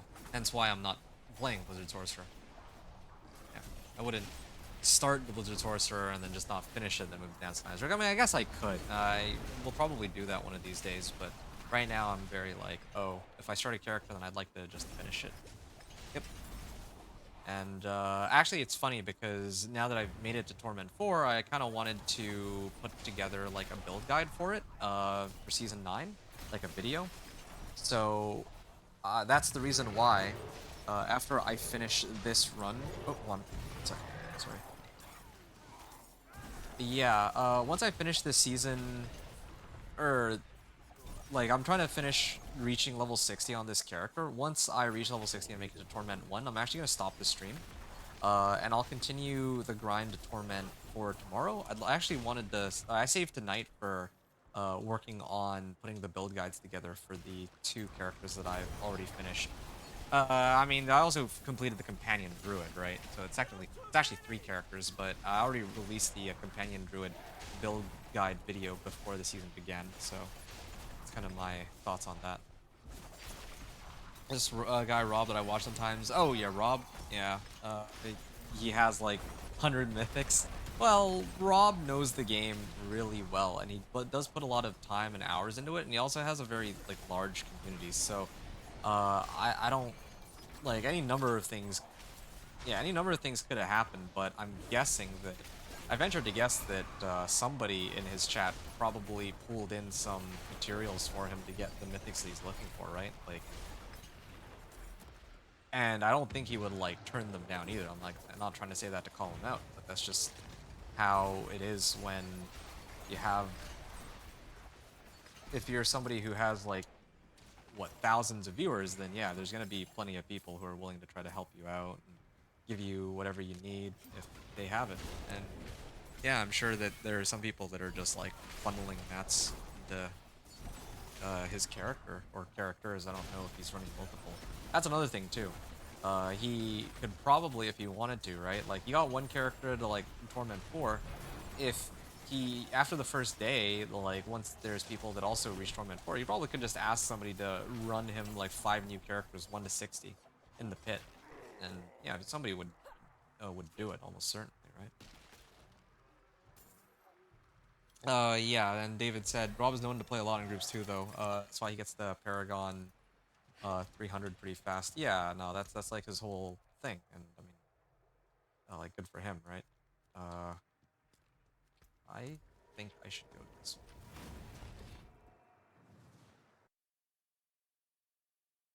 All right, let me just finish this up, and then I'll take a short breather, and I'll have to be right back. Oh, my elixir wore off some time ago.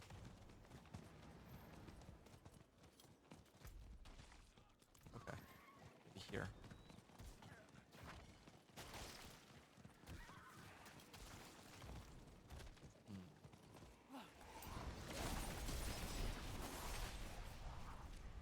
Wait, 7 plus 8.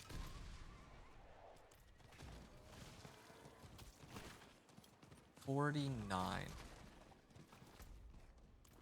at level 49 right now. Yeah, so this is roughly where I could start all the strongholds, and then, hold on a second. Like, I'm like 2 hours into my run, so I'd be done in like 3 hours, 15 minutes, something like that. But I don't know if it'd be better for me to just run the seasonal quest line or Helltide or whatever, right? So, yeah, I actually don't know.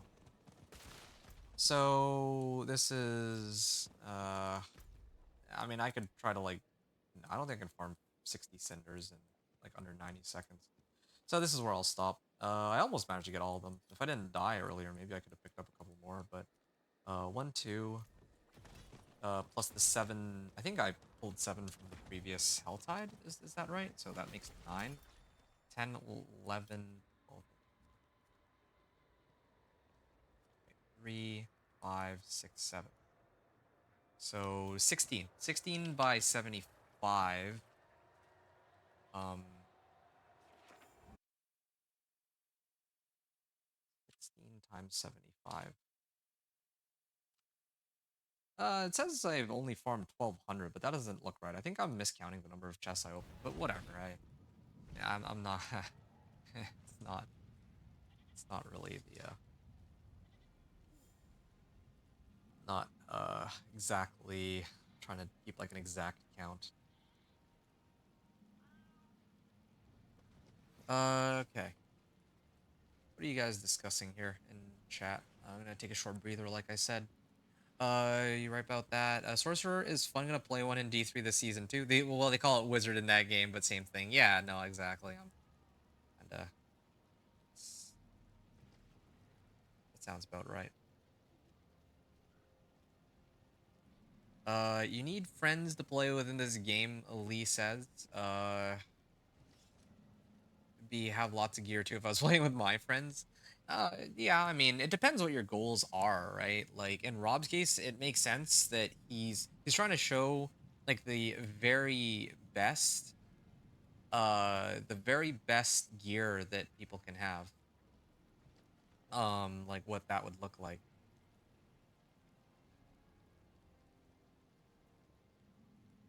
Hold on.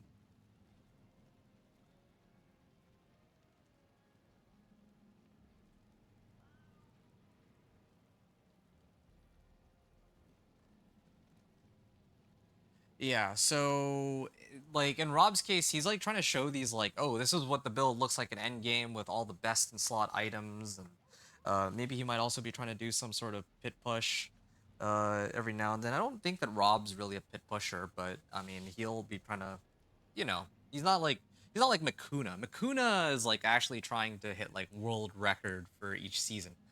But in Rob's case, he might try to show, hey, here's a cool thing where you can get infinite damage, or here's something that allows you to get to pit 150, and then that's that. And yeah, so Rob getting materials and mats and, well, I guess that's the same thing, mats and items from other people that just sort of make sense for the kind of content he's putting out. In my case, right, like as a regular player, I don't plan to ever interact with trying to reach like pit 100 or 150 or anything like that. So who really care? Or I don't really care. I don't really care that I don't have any like mythics and all that. Like I'm just having fun just reaching Torment 4. It's a perfectly achievable goal for me, and I'm trying to help other people out by showing them how you reach Torment 4, and then it's like up to them how they want to develop their character from there. I feel like that's infinitely more exciting to me personally than just pushing up higher and higher pit numbers. That's the way I see it. Just don't want to play with Soar. What? Oh, Spiritborn? What? Time for lunch. Okay, enjoy your lunch. All classes are good. I see. Red. Okay, let me try to find an activity I can do while I just mindlessly farm it while I talk to you folks. Let's do that. Let me salvage all rares first. I can go through these. Cutthroat finesse. Wow.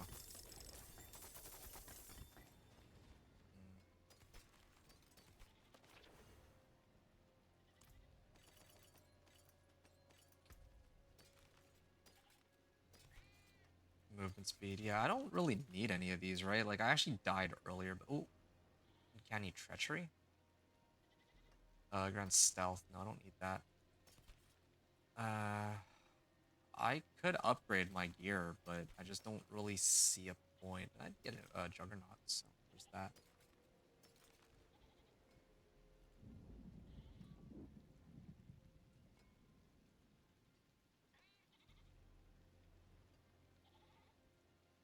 Hold on. 1 second.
Alright. Yeah, my bad. I'm back now. You've been playing Diablo for years. You think Diablo 2 is best? Fair. Lee. I mean, everyone has their favorite Diablo, right? David was talking about a Diablo 4 last night about the Bala pants. Okay. I'm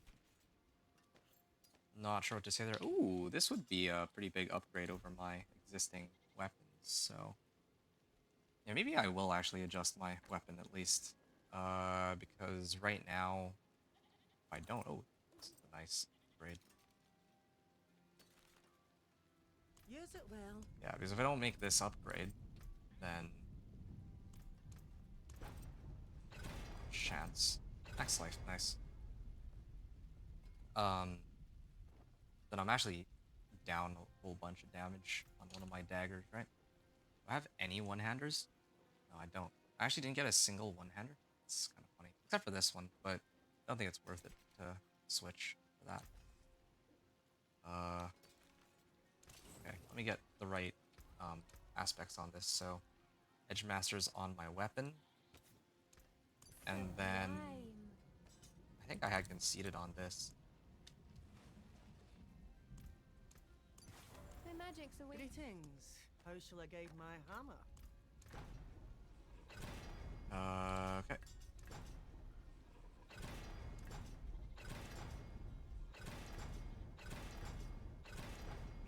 Okay, plain damage is good enough. Okay, so I also have 10 more points I can throw into wherever I feel like. So let me take a look at my build planner. I actually can never remember for my skill points where I put them for Dance of Knives Rogue. I've already maxed out DOK. I can max out Concealment, yeah. Concealment, reduce the cooldown on it. That would be good. Smoke Grenade. Get extra damage that way. I think these, yeah. And max this out. Oh, this one. Yeah, max that out too. Increased lucky hit chance. I'll be needing that later too. Okay.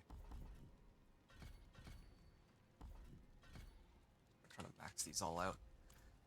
That's enough of that. I was gonna do the quest line, like the seasonal quest line, and try to go through it as much as I can, but I have had to do something, so I couldn't quite go and do that. I still could try. Hold on. Let me actually try to do one of the some of the seasonal quest line stuff. I wonder if that would be quicker for leveling than trying to just keep running more Helltide Whispers.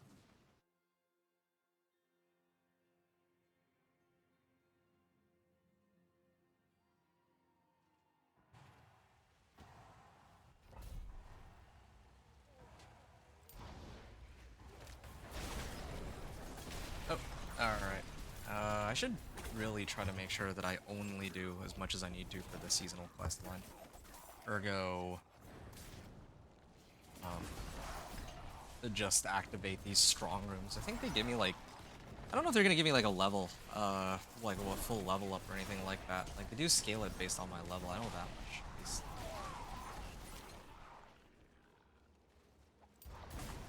So, David was saying read a D4 article last night saying the Bala Bala plants or pants are the new rod of Capellica.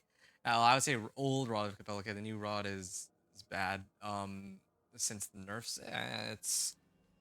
it's a far cry from what it was. Like from when it got nerfed. I'm not gonna disagree with them on that. And that's they were kind of right. Like it was a lot of extra damage that people would get. It's definitely true. All right. But nowadays, you've been on in an hour? I thought you said you were gonna come on an hour ago. Diablo 2 is best players be hard getting gear in that game. I don't know about that. I feel like the thing about Diablo 2 is some people have expressed a lot of like goodwill towards Diablo 2, but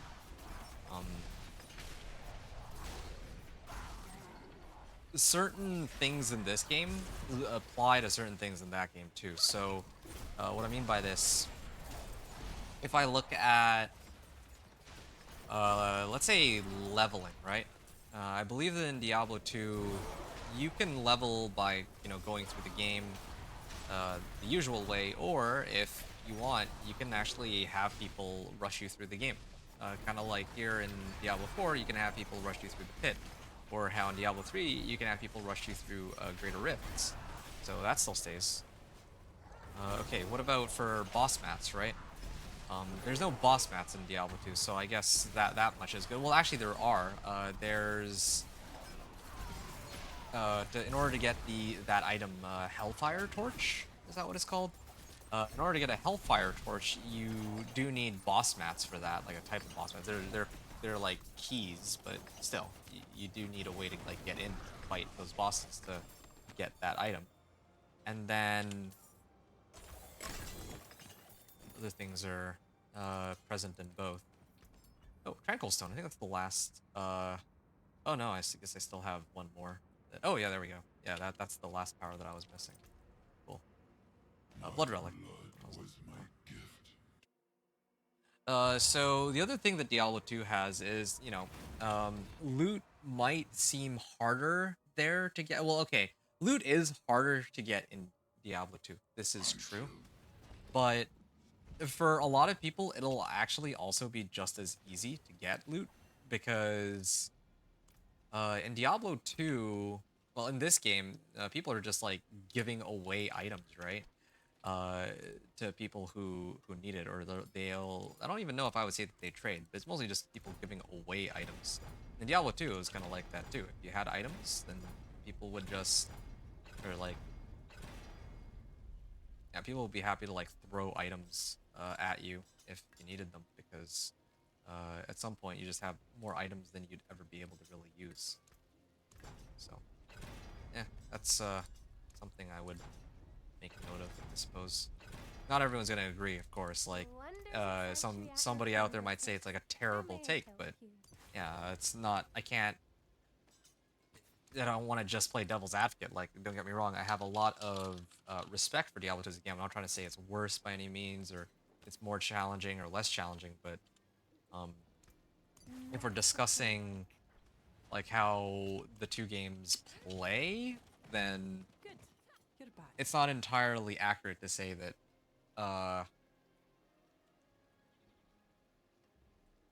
the way most people will play, it's almost as easy to get gear in Diablo 2 as it is here in Diablo 4, in my I opinion. remember those days.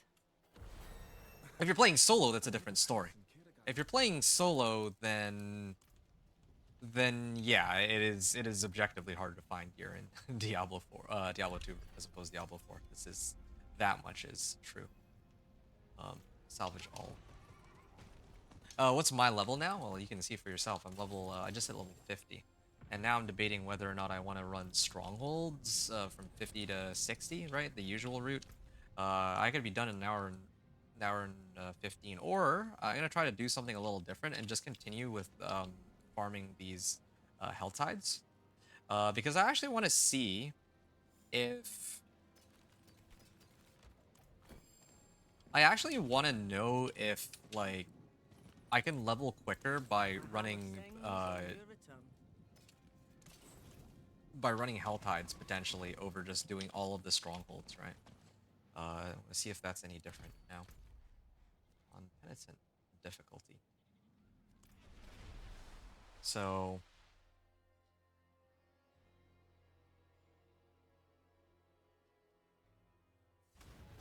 okay, level 50 start on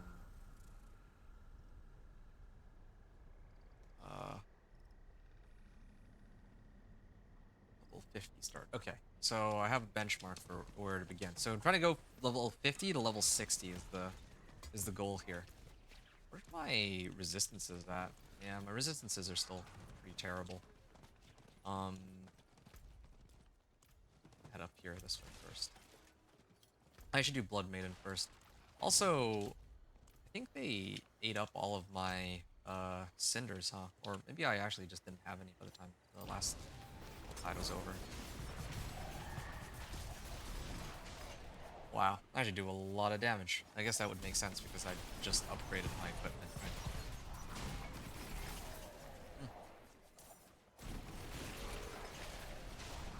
Yep, back to it feeling like normal. Yeah, maybe it's like if you have like a... It is when you get like a second character and whatnot. I don't know. When I'm going through the game as like a first-time character, or like, what do they call it? Town is lava, right? I think the people who really try to go like 1 to 60 the fastest, they don't even really bother to pick up any like temper and whatnot. They just go like fast. But yeah, Level 50 WoW? Yeah, I mean that's Knives Rogue for you. It's not even like I'm all that amazing. It's just Dance with Knives Rogue is that fast, and I'm also using all of the tempers that I have available to me, right? So it's not really that much of a surprise. I think that I've done as much as I have. Back in my own opinion, I thought D2 is overrated. Wow, that is a hot take and a half. I played it for a day and never touched it again, but I put a lot of time in Diablo 1 and 3. I don't know what to say there. That's a pretty crazy take. I don't know how many people would wow. Hmm. You kind of want to give Project D2 a go though? Okay, yeah, sure. That sounds fun. Diablo 2 Resurrected couldn't hold my attention. I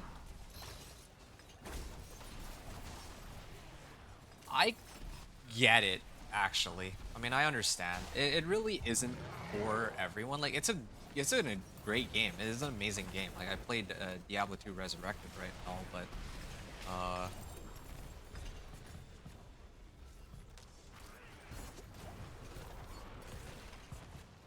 okay.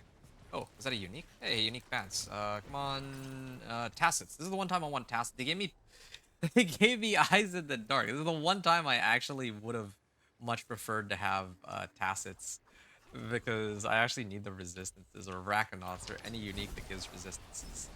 But no. I love Diablo 2, but Diablo 3 or 4 is your favorite, Lee says.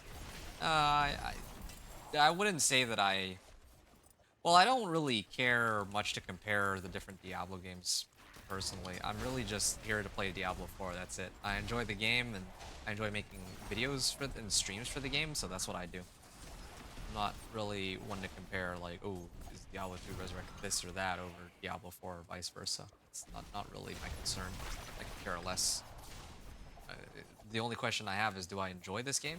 The answer is yes, I do, so this is what I play. These two Resurrected couldn't hold your attention. Yeah.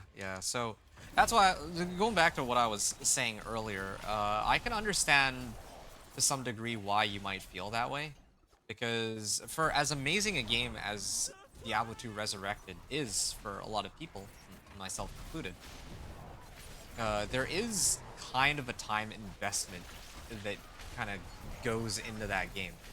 And it's slower paced than Diablo 3 and 4 for sure. Like, it just is. It is slower paced. Like, that's the whole appeal behind it, right? And that's not necessarily a bad thing. Like, it is nice to kind of work your way to all the gear that you need. Like, that's a lot of the fun of the game. Like, basically what I do here, like, level 1 to 60, Torment 1 to 4, that process is a little bit tougher in Diablo 2. But on the flip side,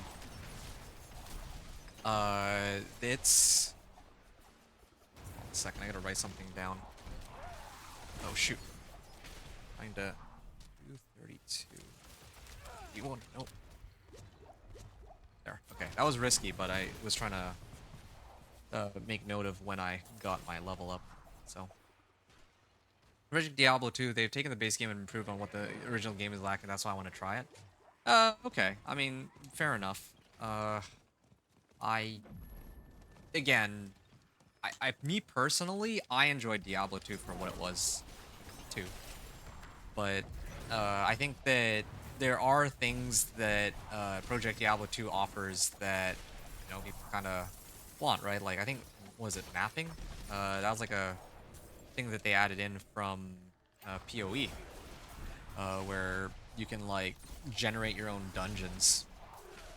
And I mean, that's kind of what they are trying to imitate in Diablo 4 as well with the Nightmare escalations, but it's not quite as interesting as its Path of Exile counterpart, I guess. Anyway, I'm getting really sidetracked here. All I'm trying to say is that, yeah, like, Diablo 2, I guess...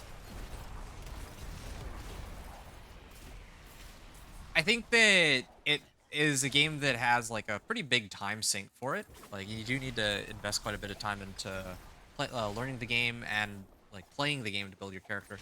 But I think perhaps the other issue behind it too is that it is a little more, well, it can get pretty repetitive. It actually can get pretty repetitive, like, uh, because there's gonna be some people who farm. Let's say with like sorceress in that game is like really strong, right? They play sorceress and then they farm the bosses over and over and over again, kind of like in this game. But in this game, you do have to like switch up and do like different bosses, and you know you have to like you have to actually farm the mats for them. In Diablo 2, it would just be like 1,000 runs of Mephisto or 1,000 runs of Diablo or 1,000 runs of Baal for different things. Like people farm Mephisto like for loot. People farm like Baal for like XP, and then people farm like Diablo for both. I think is that how it goes? But yeah. Oh, I think it's interesting. I think it's interesting how different each of the games are. That's the way I see it. And I haven't really played too much of Diablo 3 myself, or even Diablo 1, so I don't have a very strong opinion of on either of them. And Diablo 2, Resurrected at least, I don't have nearly as many hours in Diablo 2 Resurrected as I do in Diablo 4, so yeah, I know Diablo 4 a lot more, and I'm not like a stan for either game. I don't think. Like, I don't love. I wouldn't say that Diablo 4 is the best game ever, uh, but I don't hate it.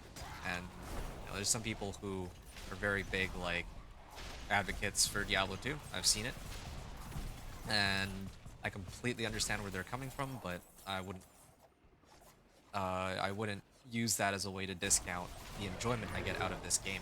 That's just the way I see it. Right? Barb is your favorite class of all, and yet you don't want to really play it this season, it seems. Is that right?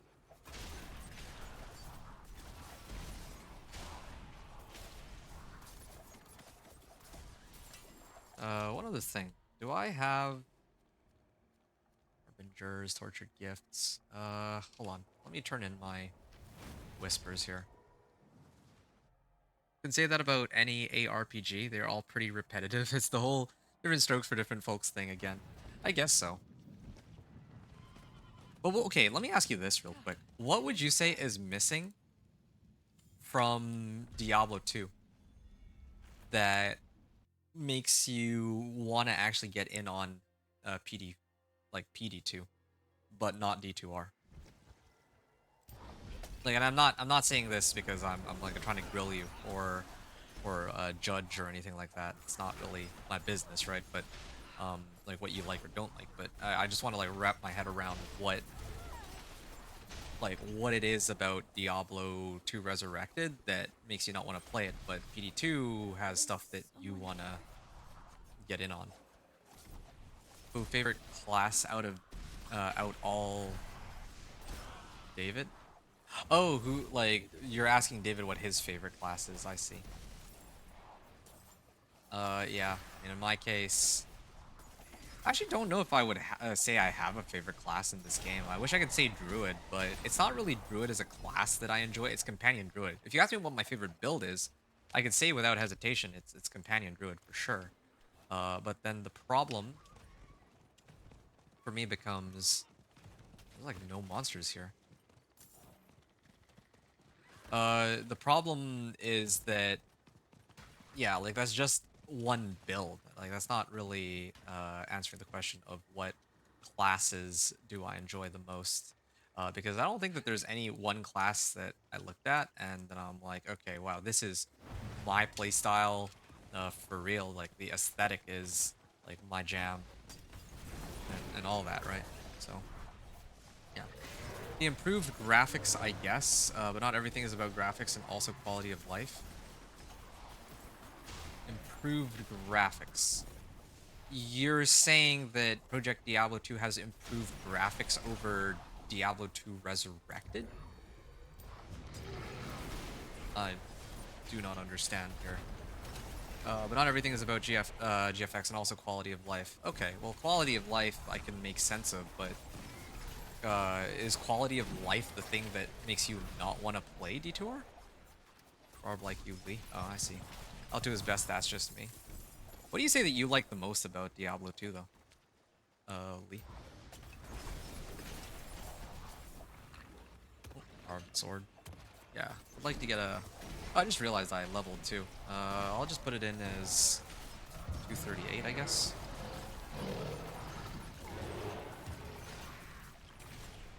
Oh. That was laggy.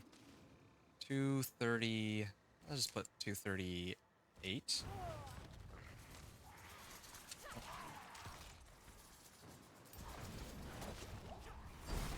There. Can get back to it. Oh, you're talking about original Diablo 2, not resurrected. Oh, okay. Alright, well... okay. But then again, PD2 itself, I think I can understand that take, yeah. It might, like... I think one of the changes that PD2 did, for example, is they made it so that you can actually stack runes now, or like you have your own like tab for runes. It is kind of annoying in Diablo 2 Resurrected to have to like, you know, every individual rune you have to like plug them in one by one into your stash, some stuff like that. So yeah, I can actually kind of now that I can sort of better understand. I thought it was just the gameplay that was boring for you. Because if the gameplay is boring, then, well, fair enough, but, you know, like you yourself said, like, every ARPG is really the same stuff over and over. It's true, right? Like, you know, every ARPG can get kind of repetitive. At least, I mean, at least that I've seen so far. Like, even Last Epic, like, I'm not trying to, you know, say games are repetitive so they're boring or anything like that, right? Like, I enjoy the repetition. I've been playing Diablo 4 the last 7 seasons. No repetition better, or I know repetition better than most, I feel. And, well, yeah, I only really fell in love with Barb since Diablo 3, yeah. So what I was trying to say about Last Epic, like, I played it, and I made it, like, I haven't actually made it all the way through and tried all the different things in the game. Season 3 is coming out next month. So I'm actually probably going to get in on that. I finally have the time to do it, I think. So I'll probably try Last Epic Season 3. I'm actually so excited for it. But unlike with Diablo 3, I know, like, nothing about...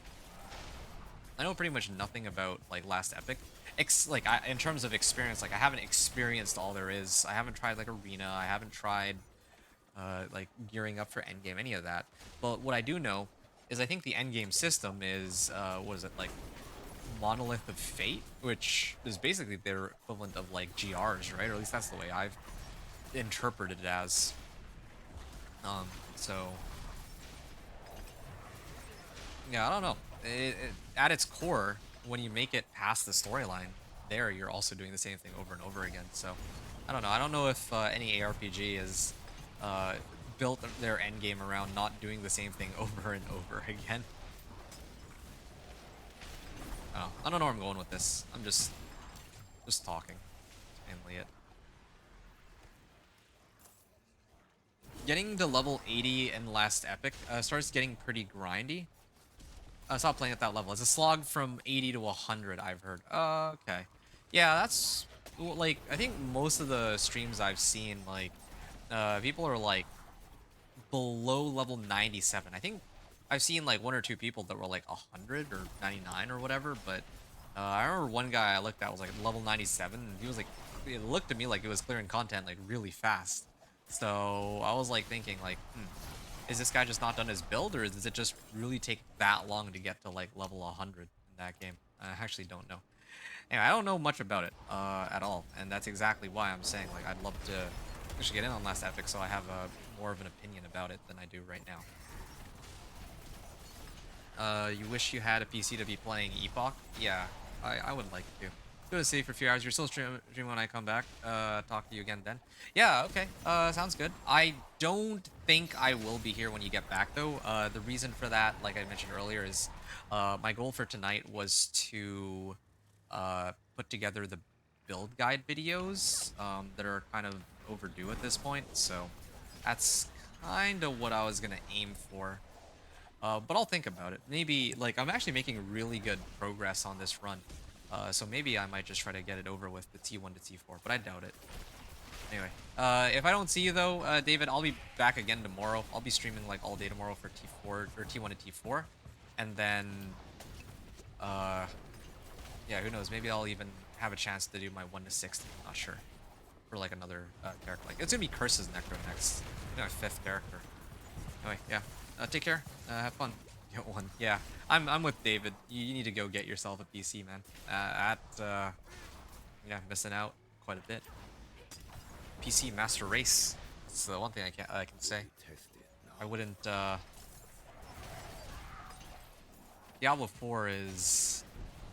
You know, people talk about whether or not Diablo 2 or Diablo 4 or well, Diablo 2 is like better or not. That's fine. That's one thing, but PC is like a must-have. Like that shouldn't even be like a discussion. You know, like you kind of need a PC to play like so many games. PCs come with their own issues. It's true, and you know, like do regular. Well, you do have to do maintenance with them sometimes, but still.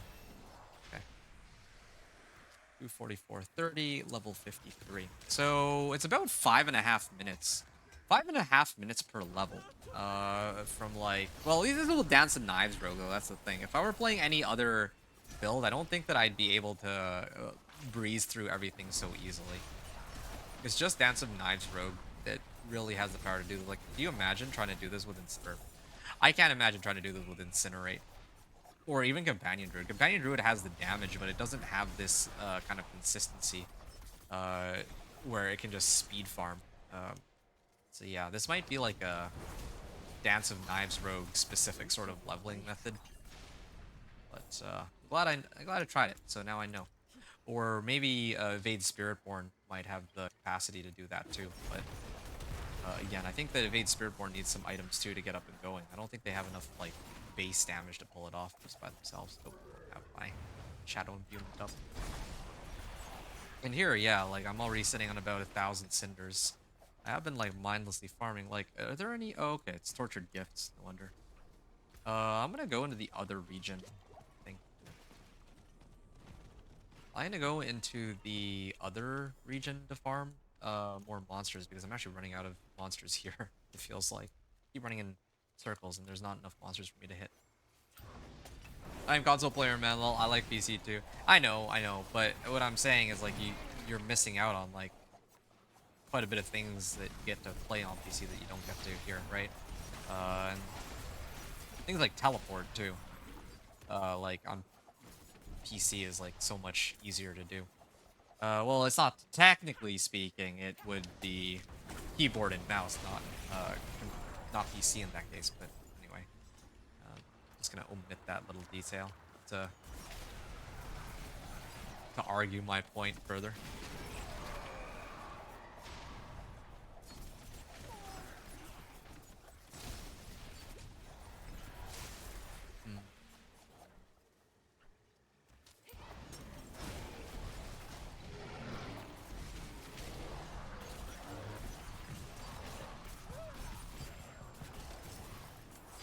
Okay. Oh.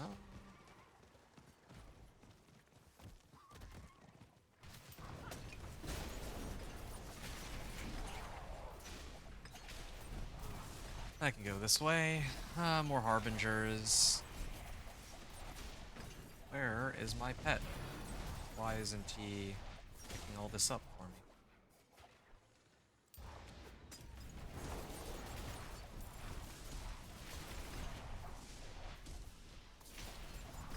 Yeah, there's just so much AoE on this. Like, Dance of Knives with Shadow Imbuement, like, is actually clearing...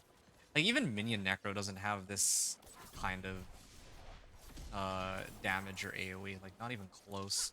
Like, yeah... Or Blood Surge, even. Blood Surge has, like, crazy amounts of AoE. I thought that Blood Surge AoE is crazy, but... The thing with Dance of Knives is, like, you can actually hit stuff off screen. I feel like the only build that might come close in terms of just raw range would be like Chain Lightning or something, because it'll bounce between monsters and...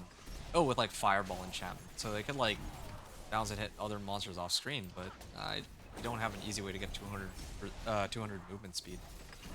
I know, man, PC have games that I want to play, so I'm always missing out. Yeah, so you know what I'm talking about. Yeah. Like, Cam and I are always talking about like League of Legends, right? Stuff like that. And, you don't get to join us or anything because you don't have PC either. Okay. farming in like a zigzag, it feels like.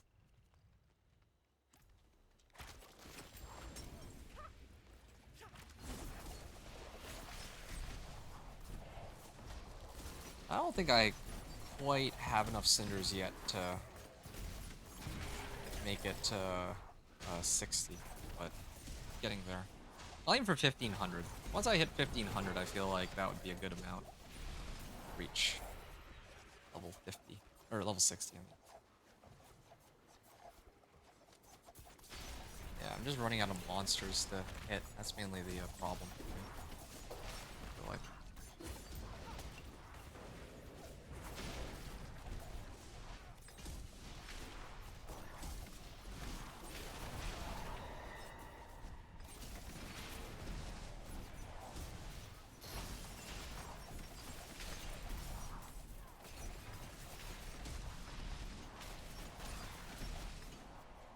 Wait, I was already here. I like going the same direction that I just came from. Well, it's okay. So this time around, at least there's monsters that have spawned.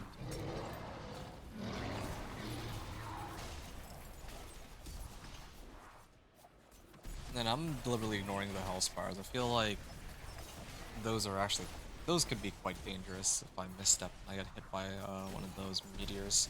Lose out half my cinders. Actually stacking quite a bit of cinders on hand right now too. Not a trivial amount by any means, the amount of cinders I have.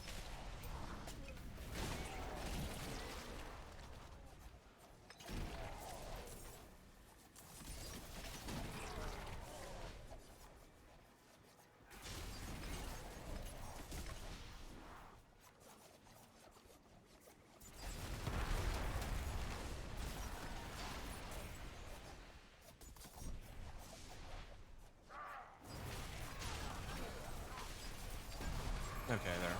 I was wondering when they would spawn in. Oh. Guess I can just keep spinning.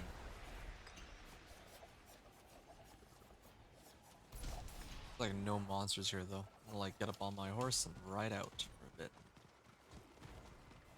Ah, yeah, here we go. Here's some more packs. Yeah, Subo really is the way to go while leveling. Just get so much knowledge of where monsters are on the map and where they're not.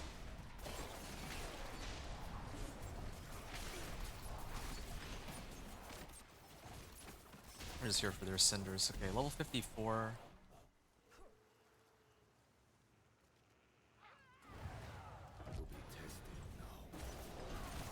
Okay, I'm gonna ignore the Hellborn here.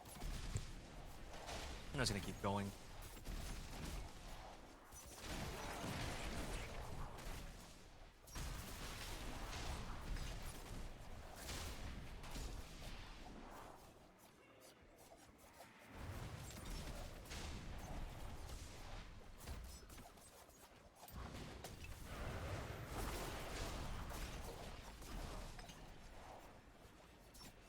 Yeah, this will come out to a total of about like a little under 3 hours of gameplay time, I think. Like the recording itself will be a little longer than that, but I don't remember how long it took me to clear my previous character, my Blizzard Sorcerer. Got through Vessel of Hatred campaign leveling. That was nice and easy. I was abusing Floaty Bauble for that too, though. I don't know. There's where all the monsters are. Should've come here like a long time ago. I should just nerfing myself for no reason. You know something? What if I switched over to this now?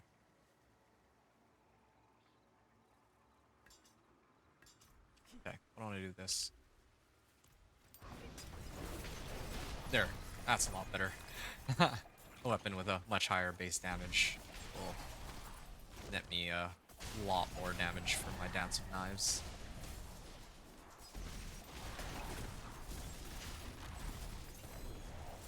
Oh, what's this?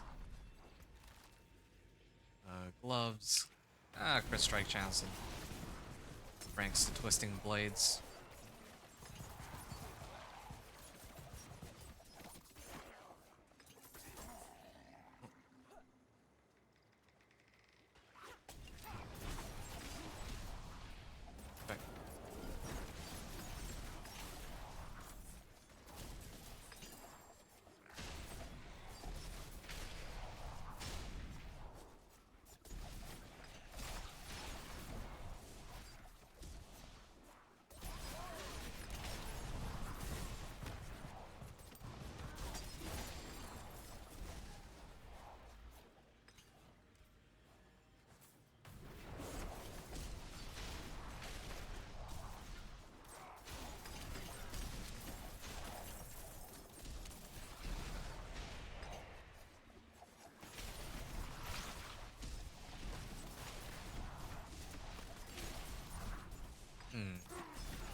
Something dropped, but I don't think I care to go grab it.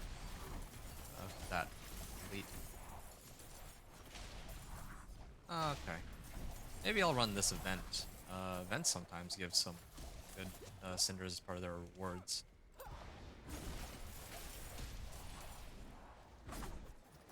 And incidentally, I make sure I don't get hit by these meteors too. Okay, well I'm glad that this lag spike didn't occur at any like particularly meaningful time.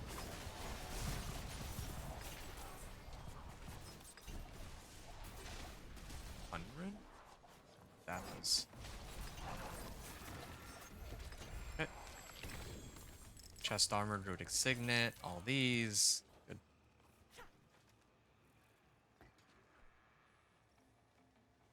Oh, okay. Let's go this way.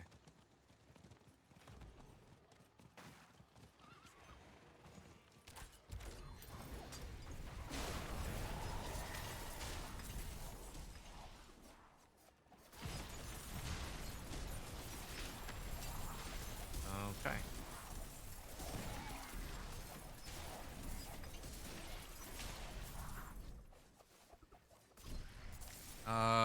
I'm actually closing in on like 10 minutes remaining on the Helltide, but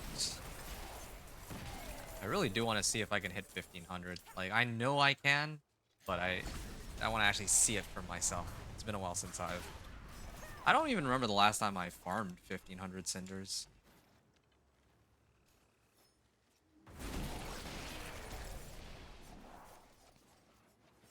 This way then.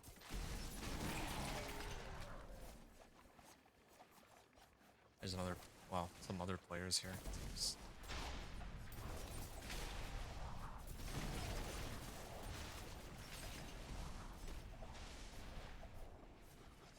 I can loop up all the way around.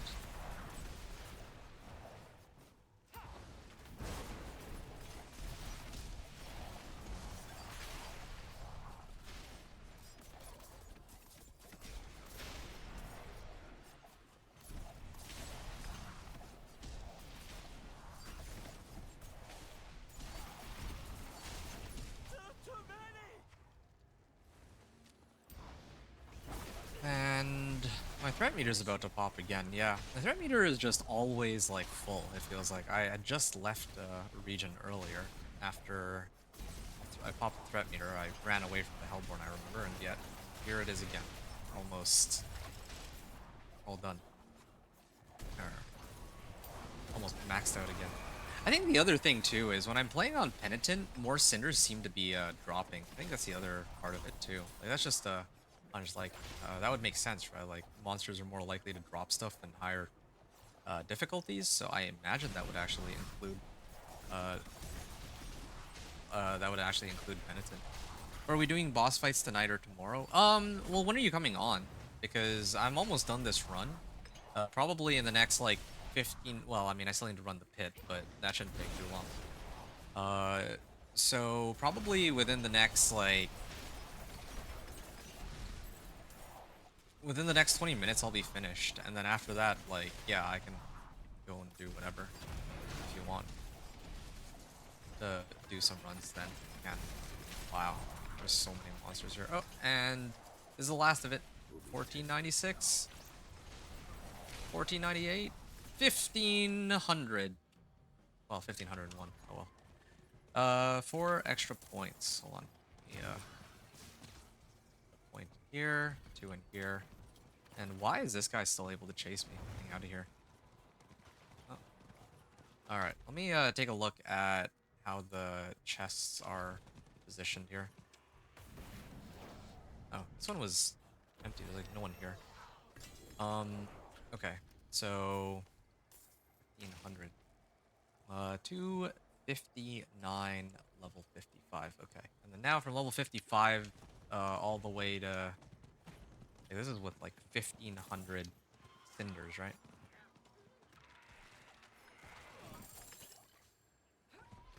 It's 1, 2, 3, 4. Well, I could actually just keep farming then. Yeah. Well, why do I need to get on my horse for this? I can just keep killing monsters on my way to whatever chest I need to open. I'm still not gonna have enough chests. If it were like double Helltide here, this would have been more ideal than on the previous hour. Although I guess I did eat up all of the Helltide chests in one region, so give and take.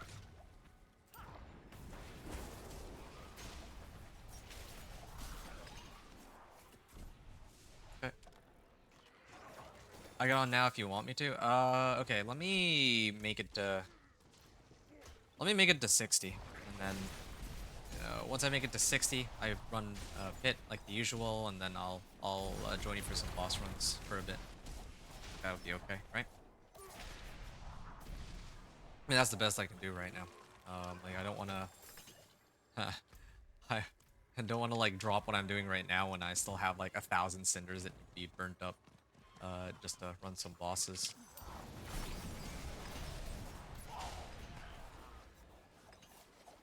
Okay.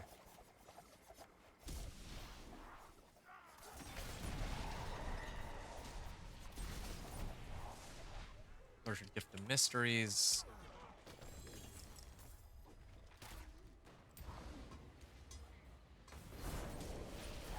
Yeah, something to kill some monsters on the way in, I guess.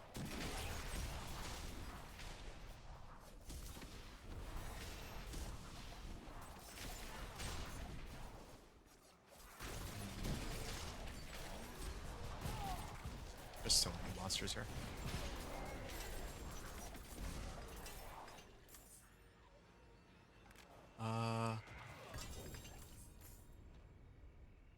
Wow, this is Nazarath. I could actually use that. Oh, 1 second. That is an Azarath. That's actually pretty huge. But before I do anything else, level 56, because I'm turning in cinders and all that.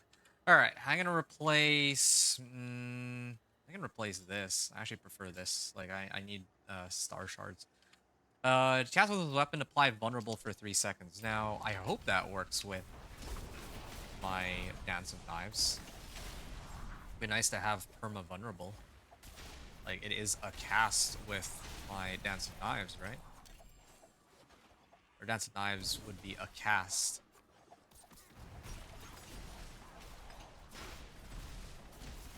It actually does look. I mean, I don't know if it's Shadow Imbuement though. Hold on, let me take off this real quick and see.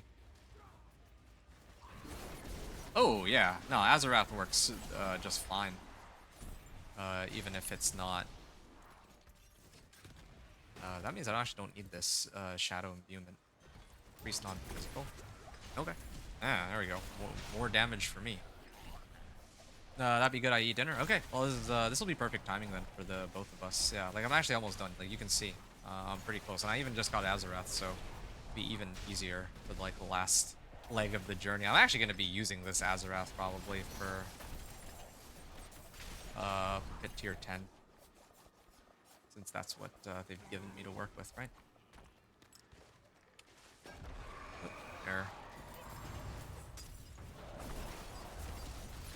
Somebody's got the moats here. He's playing on Penitent. He's like level 60 already, it seems.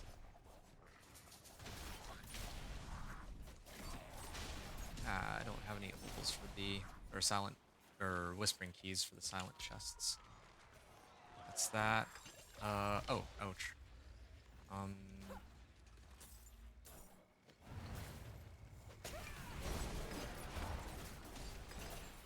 Just trying to take all these guys out, and then I'm gonna head here.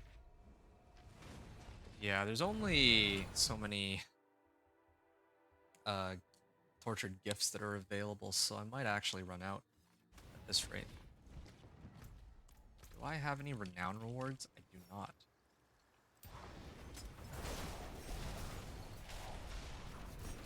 Like, is it this way? North? Yeah, I figured there was one up here earlier.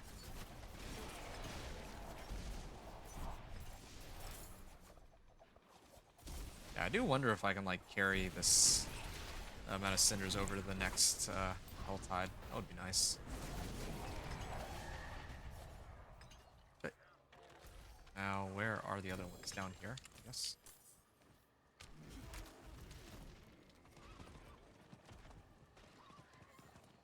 More monsters.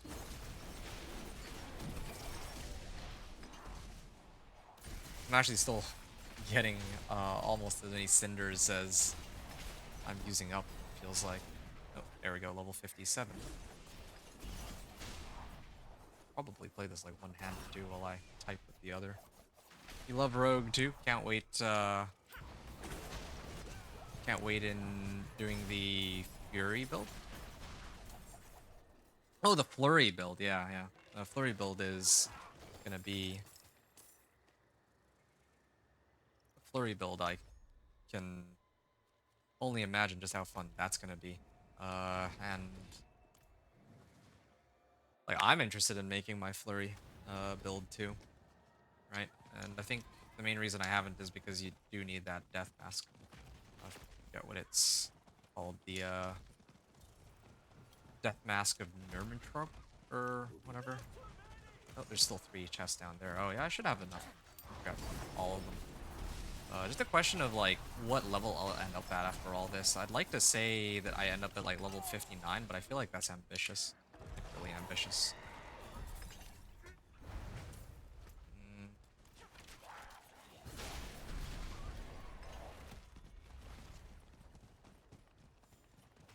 Although, probably should just kill all the monsters on the way in to this. It's actually pretty funny. I think I might have farmed more cinders than there are chests available. Yeah, I think by this point, like I had 1500 at one point. I feel like at this point I farmed about 2k cinders. Right, because I can kill stuff while I move with this setup. That's where a lot of my XP is coming from. Yeah, I'll have to try this again in the future. Trying to speedrun like 1 to 60 on Dance of Knives Rogue. Like this was not bad for a first try on like Penitent, but yeah, I'm gonna have to play around with a few things, see if I can come up with like a faster way of doing things. And I mean, sometimes the Nahantu Helltide doesn't spawn in either, so I can complicate things further.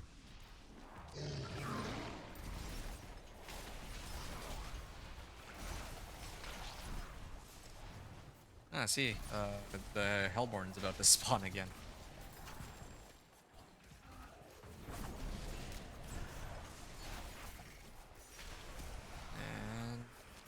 And this should trigger the monsters spawning.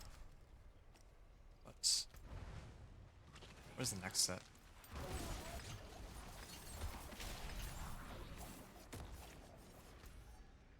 I think these are the last 3 chests. I actually don't see any other ones whatsoever. I can take my time with it. Oh, there we go.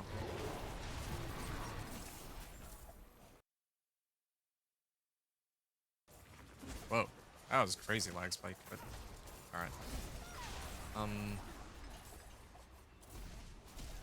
There's still all these monsters here too. I'll say 307. 307. I'm still like trying to collect cinders, but I don't even really think there's a point.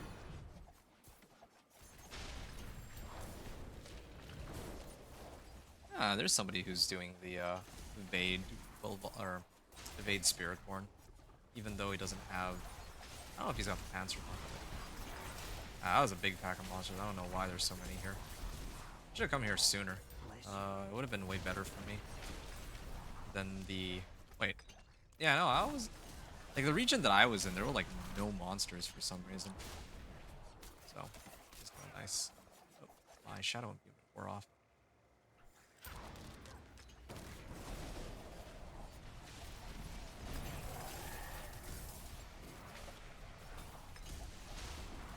And swing bone by and hit all these. Beat Speed Rogue. Beat Speed Rogue. Oh, you mean the evade Spiritborn? Well, the thing about Dance of Knives is you don't actually need any uniques. That's the best part about it. You don't need a single unique. Like, yeah, I can get uniques like Azarath, but that's really just a bonus, right? build functions perfectly fine without it. That's how it goes. There's still another one here too. I might try to run one of those tributes for XP. Kinda curious if it's any good at this level or on Penitent, because I always run it on normal. I realized that maybe I mean the XP might actually scale based on whether it's on Torment or not. Maybe that's what's missing. You saved my life.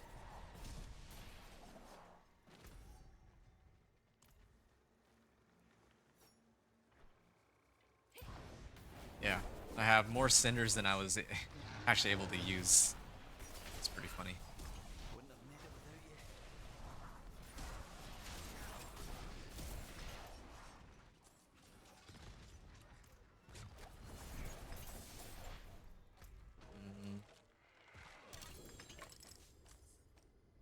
Let's see if there's any other... No, I think that's it. I actually grabbed every available chest at this point, and I'm only at level 58. So I could do any number of things to level up. I could do the seasonal quest line. I can do a bunch of stuff, but what I want to actually try is, like I said, the tribute to Harmony. I have a tribute to Harmony somewhere, right?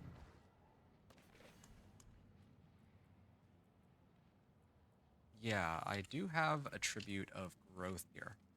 Okay, let me see if I can put myself out properly here for a second. It's really just weapons. Need a better weapon than what I'm using right now.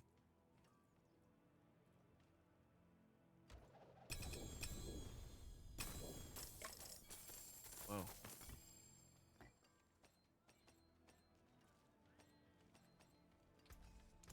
Need some take care now. Whatever. Oh, I can throw this on. Sure. And I can just put the right aspect. I don't really need to throw anything else on. Star So Shards. they go. Okay. I'll come back here in a second. I just need to turn in one set of whispers. Skip the PvP zone. Yeah, I was aiming for 3 hour or under 3 hours, but I mean, I guess I'm not going to be able to quite get to Torment Pardon me, in stranger. order to get to level 60 in under 3 hours. But this is pretty close. I feel like this is a lot closer than it usually goes. Like Vessel of Hatred campaign was like what, 1 to 60 with like the epilogues like 3 hours or something like that. But here it's a lot better. It's like comparable versus my other characters were like, if I run my Curses Necro or my Spiritborn next, then I feel like the run won't be nearly that fast, you know? There's no way. Well, there is one potential way, but I would have to use like Floaty Bauble and then just teleport around on my Curses Necro and see if that would be any better, but I doubt it would be in this case.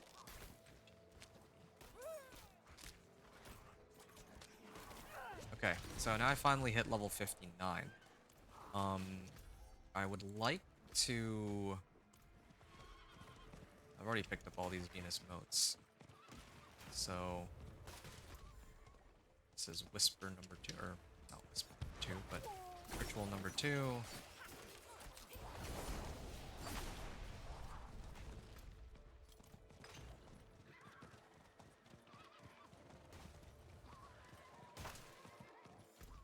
And...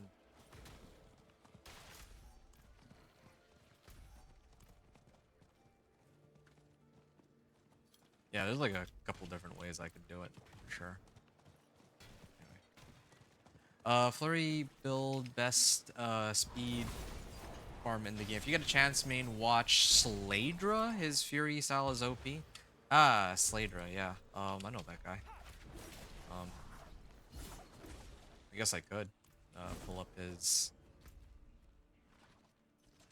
stream or his. I don't know if he has like a video on or what, but maybe I could check it out at some point. Anyway, but I'm gonna go Kurast Bazaar here. So this is tribute. This is gonna be like the tribute of growth by itself. And I want to see Unpenitent how good it is. Yeah, I'm hoping it'll be like at least somewhat decent. But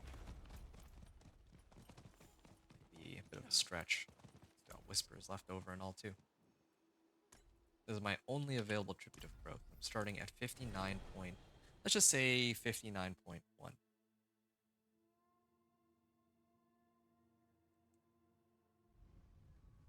Okay. And I can, again, like, speed right through these guys. I feel like, what, Spiritborn Evade and, well, there are a few builds that might be pretty quick for this. Like, Charge Bar might be pretty fast for speed farming. Evade Spiritborn. I don't, like, I guess one of the builds that kind of got sidelined in the past was, I remember there was like Trample Slide and all that, right? I wonder whatever happened to that build. That might be any good.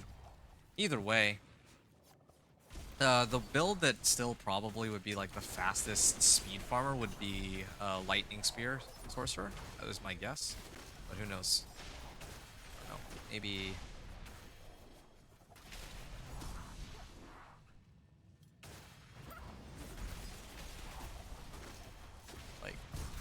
I don't know, I find like this rogue build to be just so fast, like from start to finish. Even in Torment, like you have enough equipment, like you can just speed blitz everything. But yeah, there's like other builds on the other classes that are pretty good for farming too. So getting that.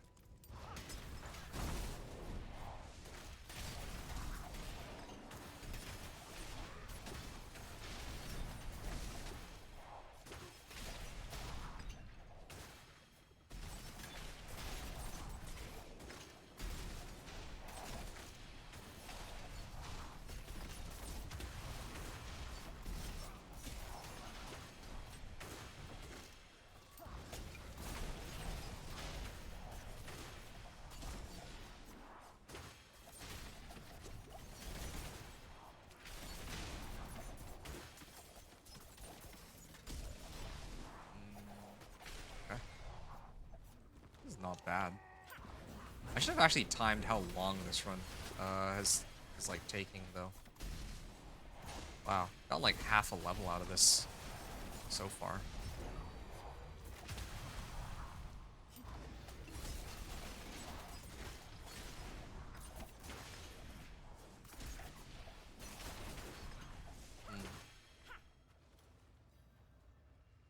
Yeah, Slater, very good to watch. He plays Diablo 4 a lot. I see.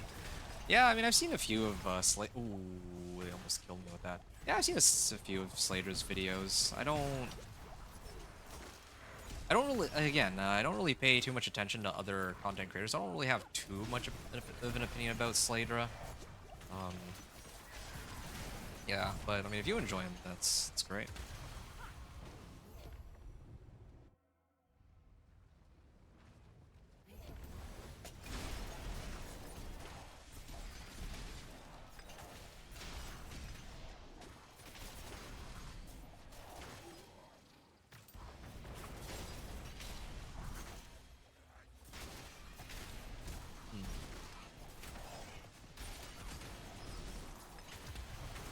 There, it's done. Now I can make it to the end. I wonder if this one tribute by itself might actually just get me all the way to 60. This is pretty good. A normal, it feels like I get like no XP out of these monsters, but again, maybe that's just because I'm not taking advantage of like this XP boost that I'm getting. Alright, You go. have strength. I wonder, are here. your fangs as Oh, sharp might as take a mine? bit. Literally running in a circle that just keeps chasing. Okay. Oh, it was easy. And These orbs didn't give me nearly as much as I was expecting, but that was like a full level up actually. 59.1 to like 51. I'll say 59.9. Penitent tribute of growth. Yeah, that was a good amount of XP.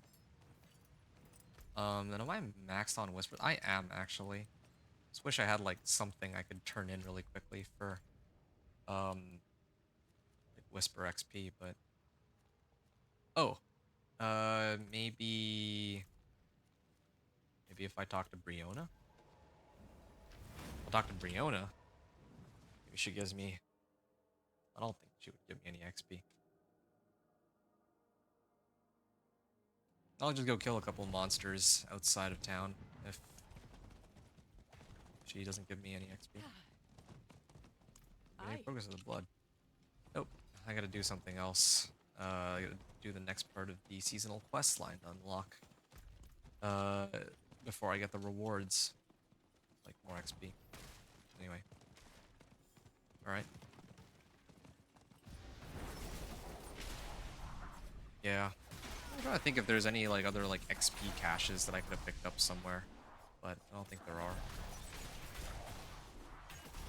I'm like maxed on whispers. There we go. Let's see. Just hey, turf cliff. Back to Karagar. I wonder if it'll let me back in since I just left it. Right? No. I gotta go back. Anyway, just let me know. I'm still here just eating dinner. Okay. Well, thanks. I appreciate it, Lee. Okay. Okay. So first things first. I saved this Raven of the Tree specifically for when I hit level 60. That much I can do at least. To show people that yeah, like, well, I think this is what. Oh, this should give me runestones. Did it give me runestones? Oh, there you go. I did actually get runestones from it. So, you know, if this were a fresh level 60 character, I wouldn't necessarily have any runestones, so there you go. That's my 1 to 60 journey. And, okay, so that was like 3 hours and 15 minutes. Total, well, yeah, I'll just timestamp it. Yes, level 60. Okay. So gameplay started, yeah, so this was like a little over 3 hours, and yeah, I mean, there's like plenty of room for me to like improve the run, but that was just it. So now that I'm here, I'm gonna do a couple things. First of all, the Paragon board. I can just quickly look at, oh, I got skill points too. Let me, shadow damage that has a chance to stun. Always an issue of lack of damage modifiers.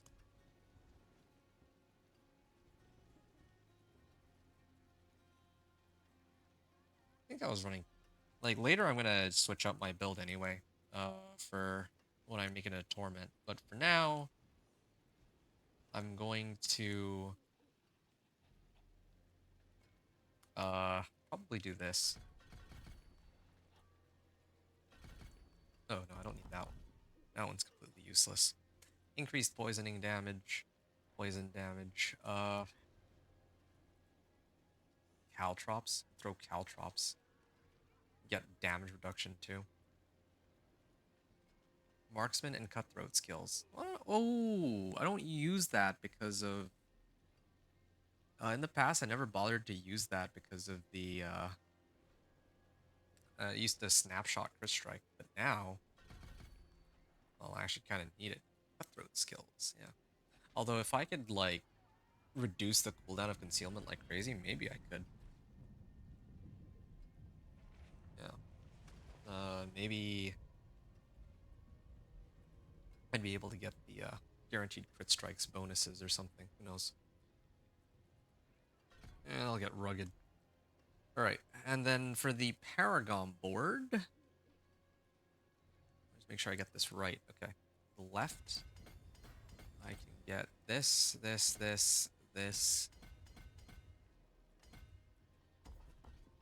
misclicking.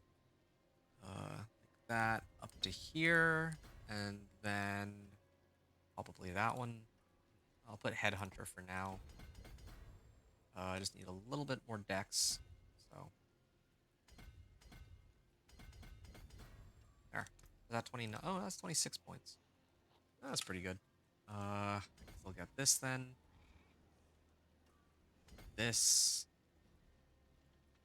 And maybe this one. Sure. Why not?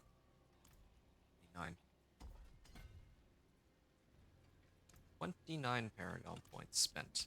Okay, my resistances are not looking too good, and that's because I haven't really fitted myself out properly. Highest item power. Oh, this one for some reason came after the other one. Okay, salvage these three. Okay, this is my best available weapon. I'm gonna salvage these two. I can get behind using this one. Or this, even. Dexterity, lucky hit chance. I think that crit strike damage is a little tougher to come by. 730 item power, that's good enough. Like, I actually do need some survivability for the run. I can't just go in there with my current level of equipment. I mean, I could, I guess, but I just don't want to. Shadow resistant. This one I can just leave as is. I don't think I have Nebulous Bruise.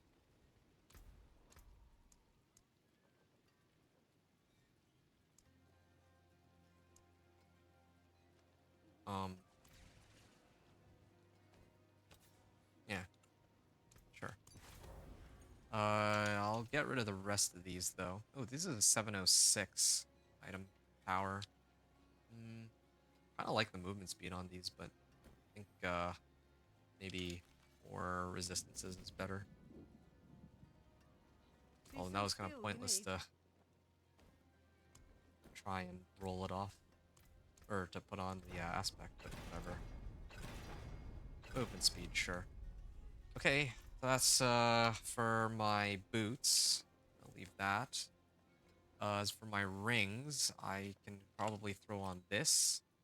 And throw on this. I'm gonna try to shop for anything better, and I could probably use one other ring. Oh, well, this is a pretty solid pick. It doesn't have very high item power, but doesn't have very high item power, but that's okay. Smiting, ferocious, and I just have eyes in the dark and some baubles, and then my crossbow. I can throw that on, but for my weapons, I would actually rather just shop for some better ones. Best available ones that come from... Where's the weapons vendor? Here. Oh, solid. We got 2 swords. Except one of... Like, I'm actually wielding Azarath, but here's what I'll do. Just for this run. So I'm not using any uniques. There. That's great. Oh, don't need that. Skull and Steel of Star Shards. Well, I would like to replace this for a bit of dex at least. And this for dex, sure. Okay, and then Star Shards, right? Need Star Shards. Like, this is the highest item power thing that I've got, so I guess I might as well. And then Barrier.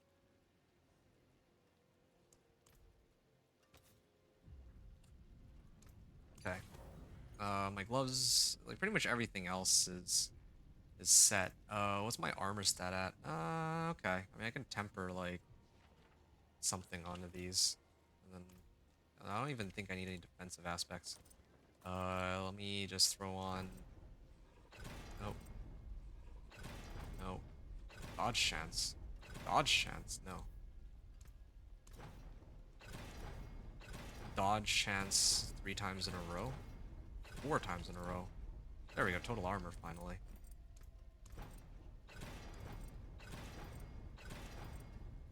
Okay. I think I would have had Juggernaut's aspect by now anyway, so might as well just run that. And I'll throw it on, these pants, I guess. There, 1400 armor. And then for these boots, I was trying to get the one for crit strike. Do extra movement speed, but I might be like really overcapped as it is. Okay. And the rest of my items, I go damage tempers. I mean, I could do vulnerable damage too, but I'll save that for when I like throw on Azarath and some better options on my gear.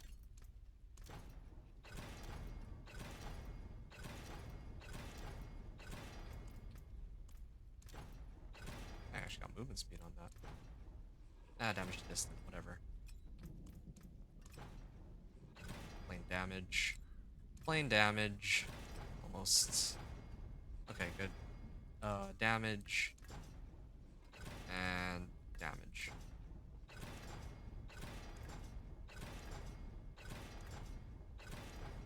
Okay, cool. So, damage on pretty much everything except for this, apparently. Damage, okay. So damage on everything. Just generic plus damage. And, Magic is neither good if nor I evil. How may I help you? wanted here, I can just go some extra dex. So, yeah, there. That's my build. Pretty much on. ready. Right or so? I could... Oh, right. I actually need to put on the right aspects. Just realized. Edge Masters.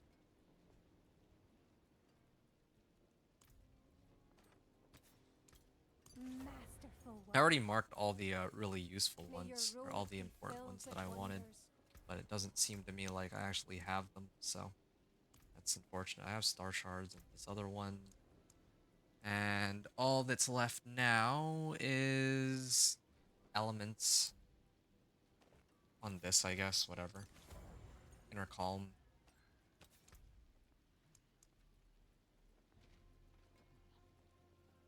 Where's Inner Calm?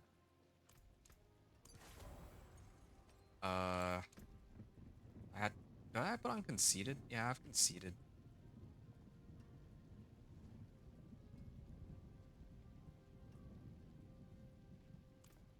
Damage to stunned and knocked down, and then I guess this is the last one. For strike damage. Well, unstoppable.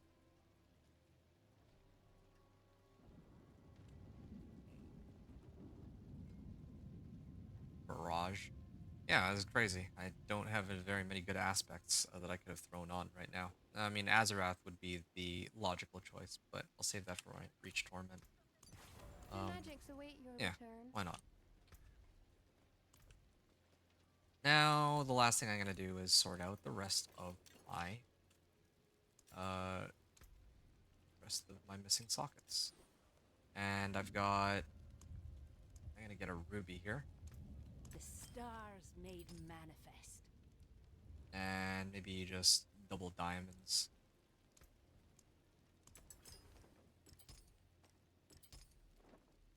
Then I use like an elixir or incense or both.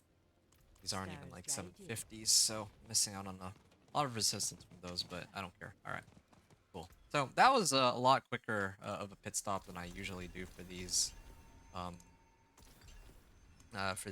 pit 10 runs, because normally I'd like go and try to grab stuff from Suba, or from like I forget what they're called, the mercenaries at the den, and I do a whole bunch of other stuff. But this time around, I'm gonna take it chill and just use what I have and see just how far I can get with it. And then later, when I make it into Torment, I guess I can sort out upping my items to like 750s. So that's my plan. All right, that's everything I've got. I'm gonna leave and then come back, and I'm gonna begin my pit run. So thanks for watching, folks. Hope you've enjoyed until now, and I'll see you all on the other side. And I'll also be running some bosses with Lee after this too. So yeah, BRB.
This should be interesting.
Greetings. Oh, well done. Thank you. Goodbye.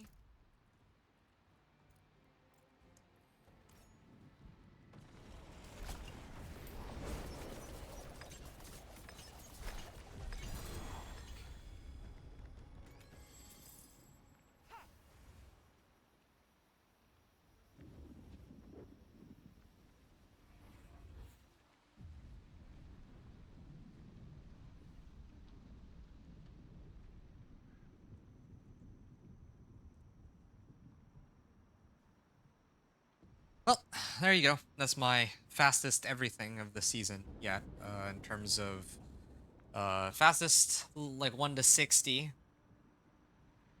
in a manner of speaking, and also fastest pit tier 10. Even if the other builds had like more damage, this thing was just I'm like using like subpar equipment too. I don't even have 750s, so yeah, missing out a lot of damage there. I don't have all the right aspects. I don't have all the right tempers, and I only have one Paragon board, so I'm not even running Cold Imbuement for crying out loud. So yeah, I'm lacking on so much damage, and yet this build just delivers again and again with Dance of Knives. So what do I want to say? Oh yeah, right. Here's my first ancestral item on this character is a dagger. That's a pretty big boost to my damage, I think. Probably when I make it into Torment, I'm gonna use this 800 item power dagger with Azarath. That's gonna be sweet. With oh, and what is this one? I also have a 750. And this thing too, yeah.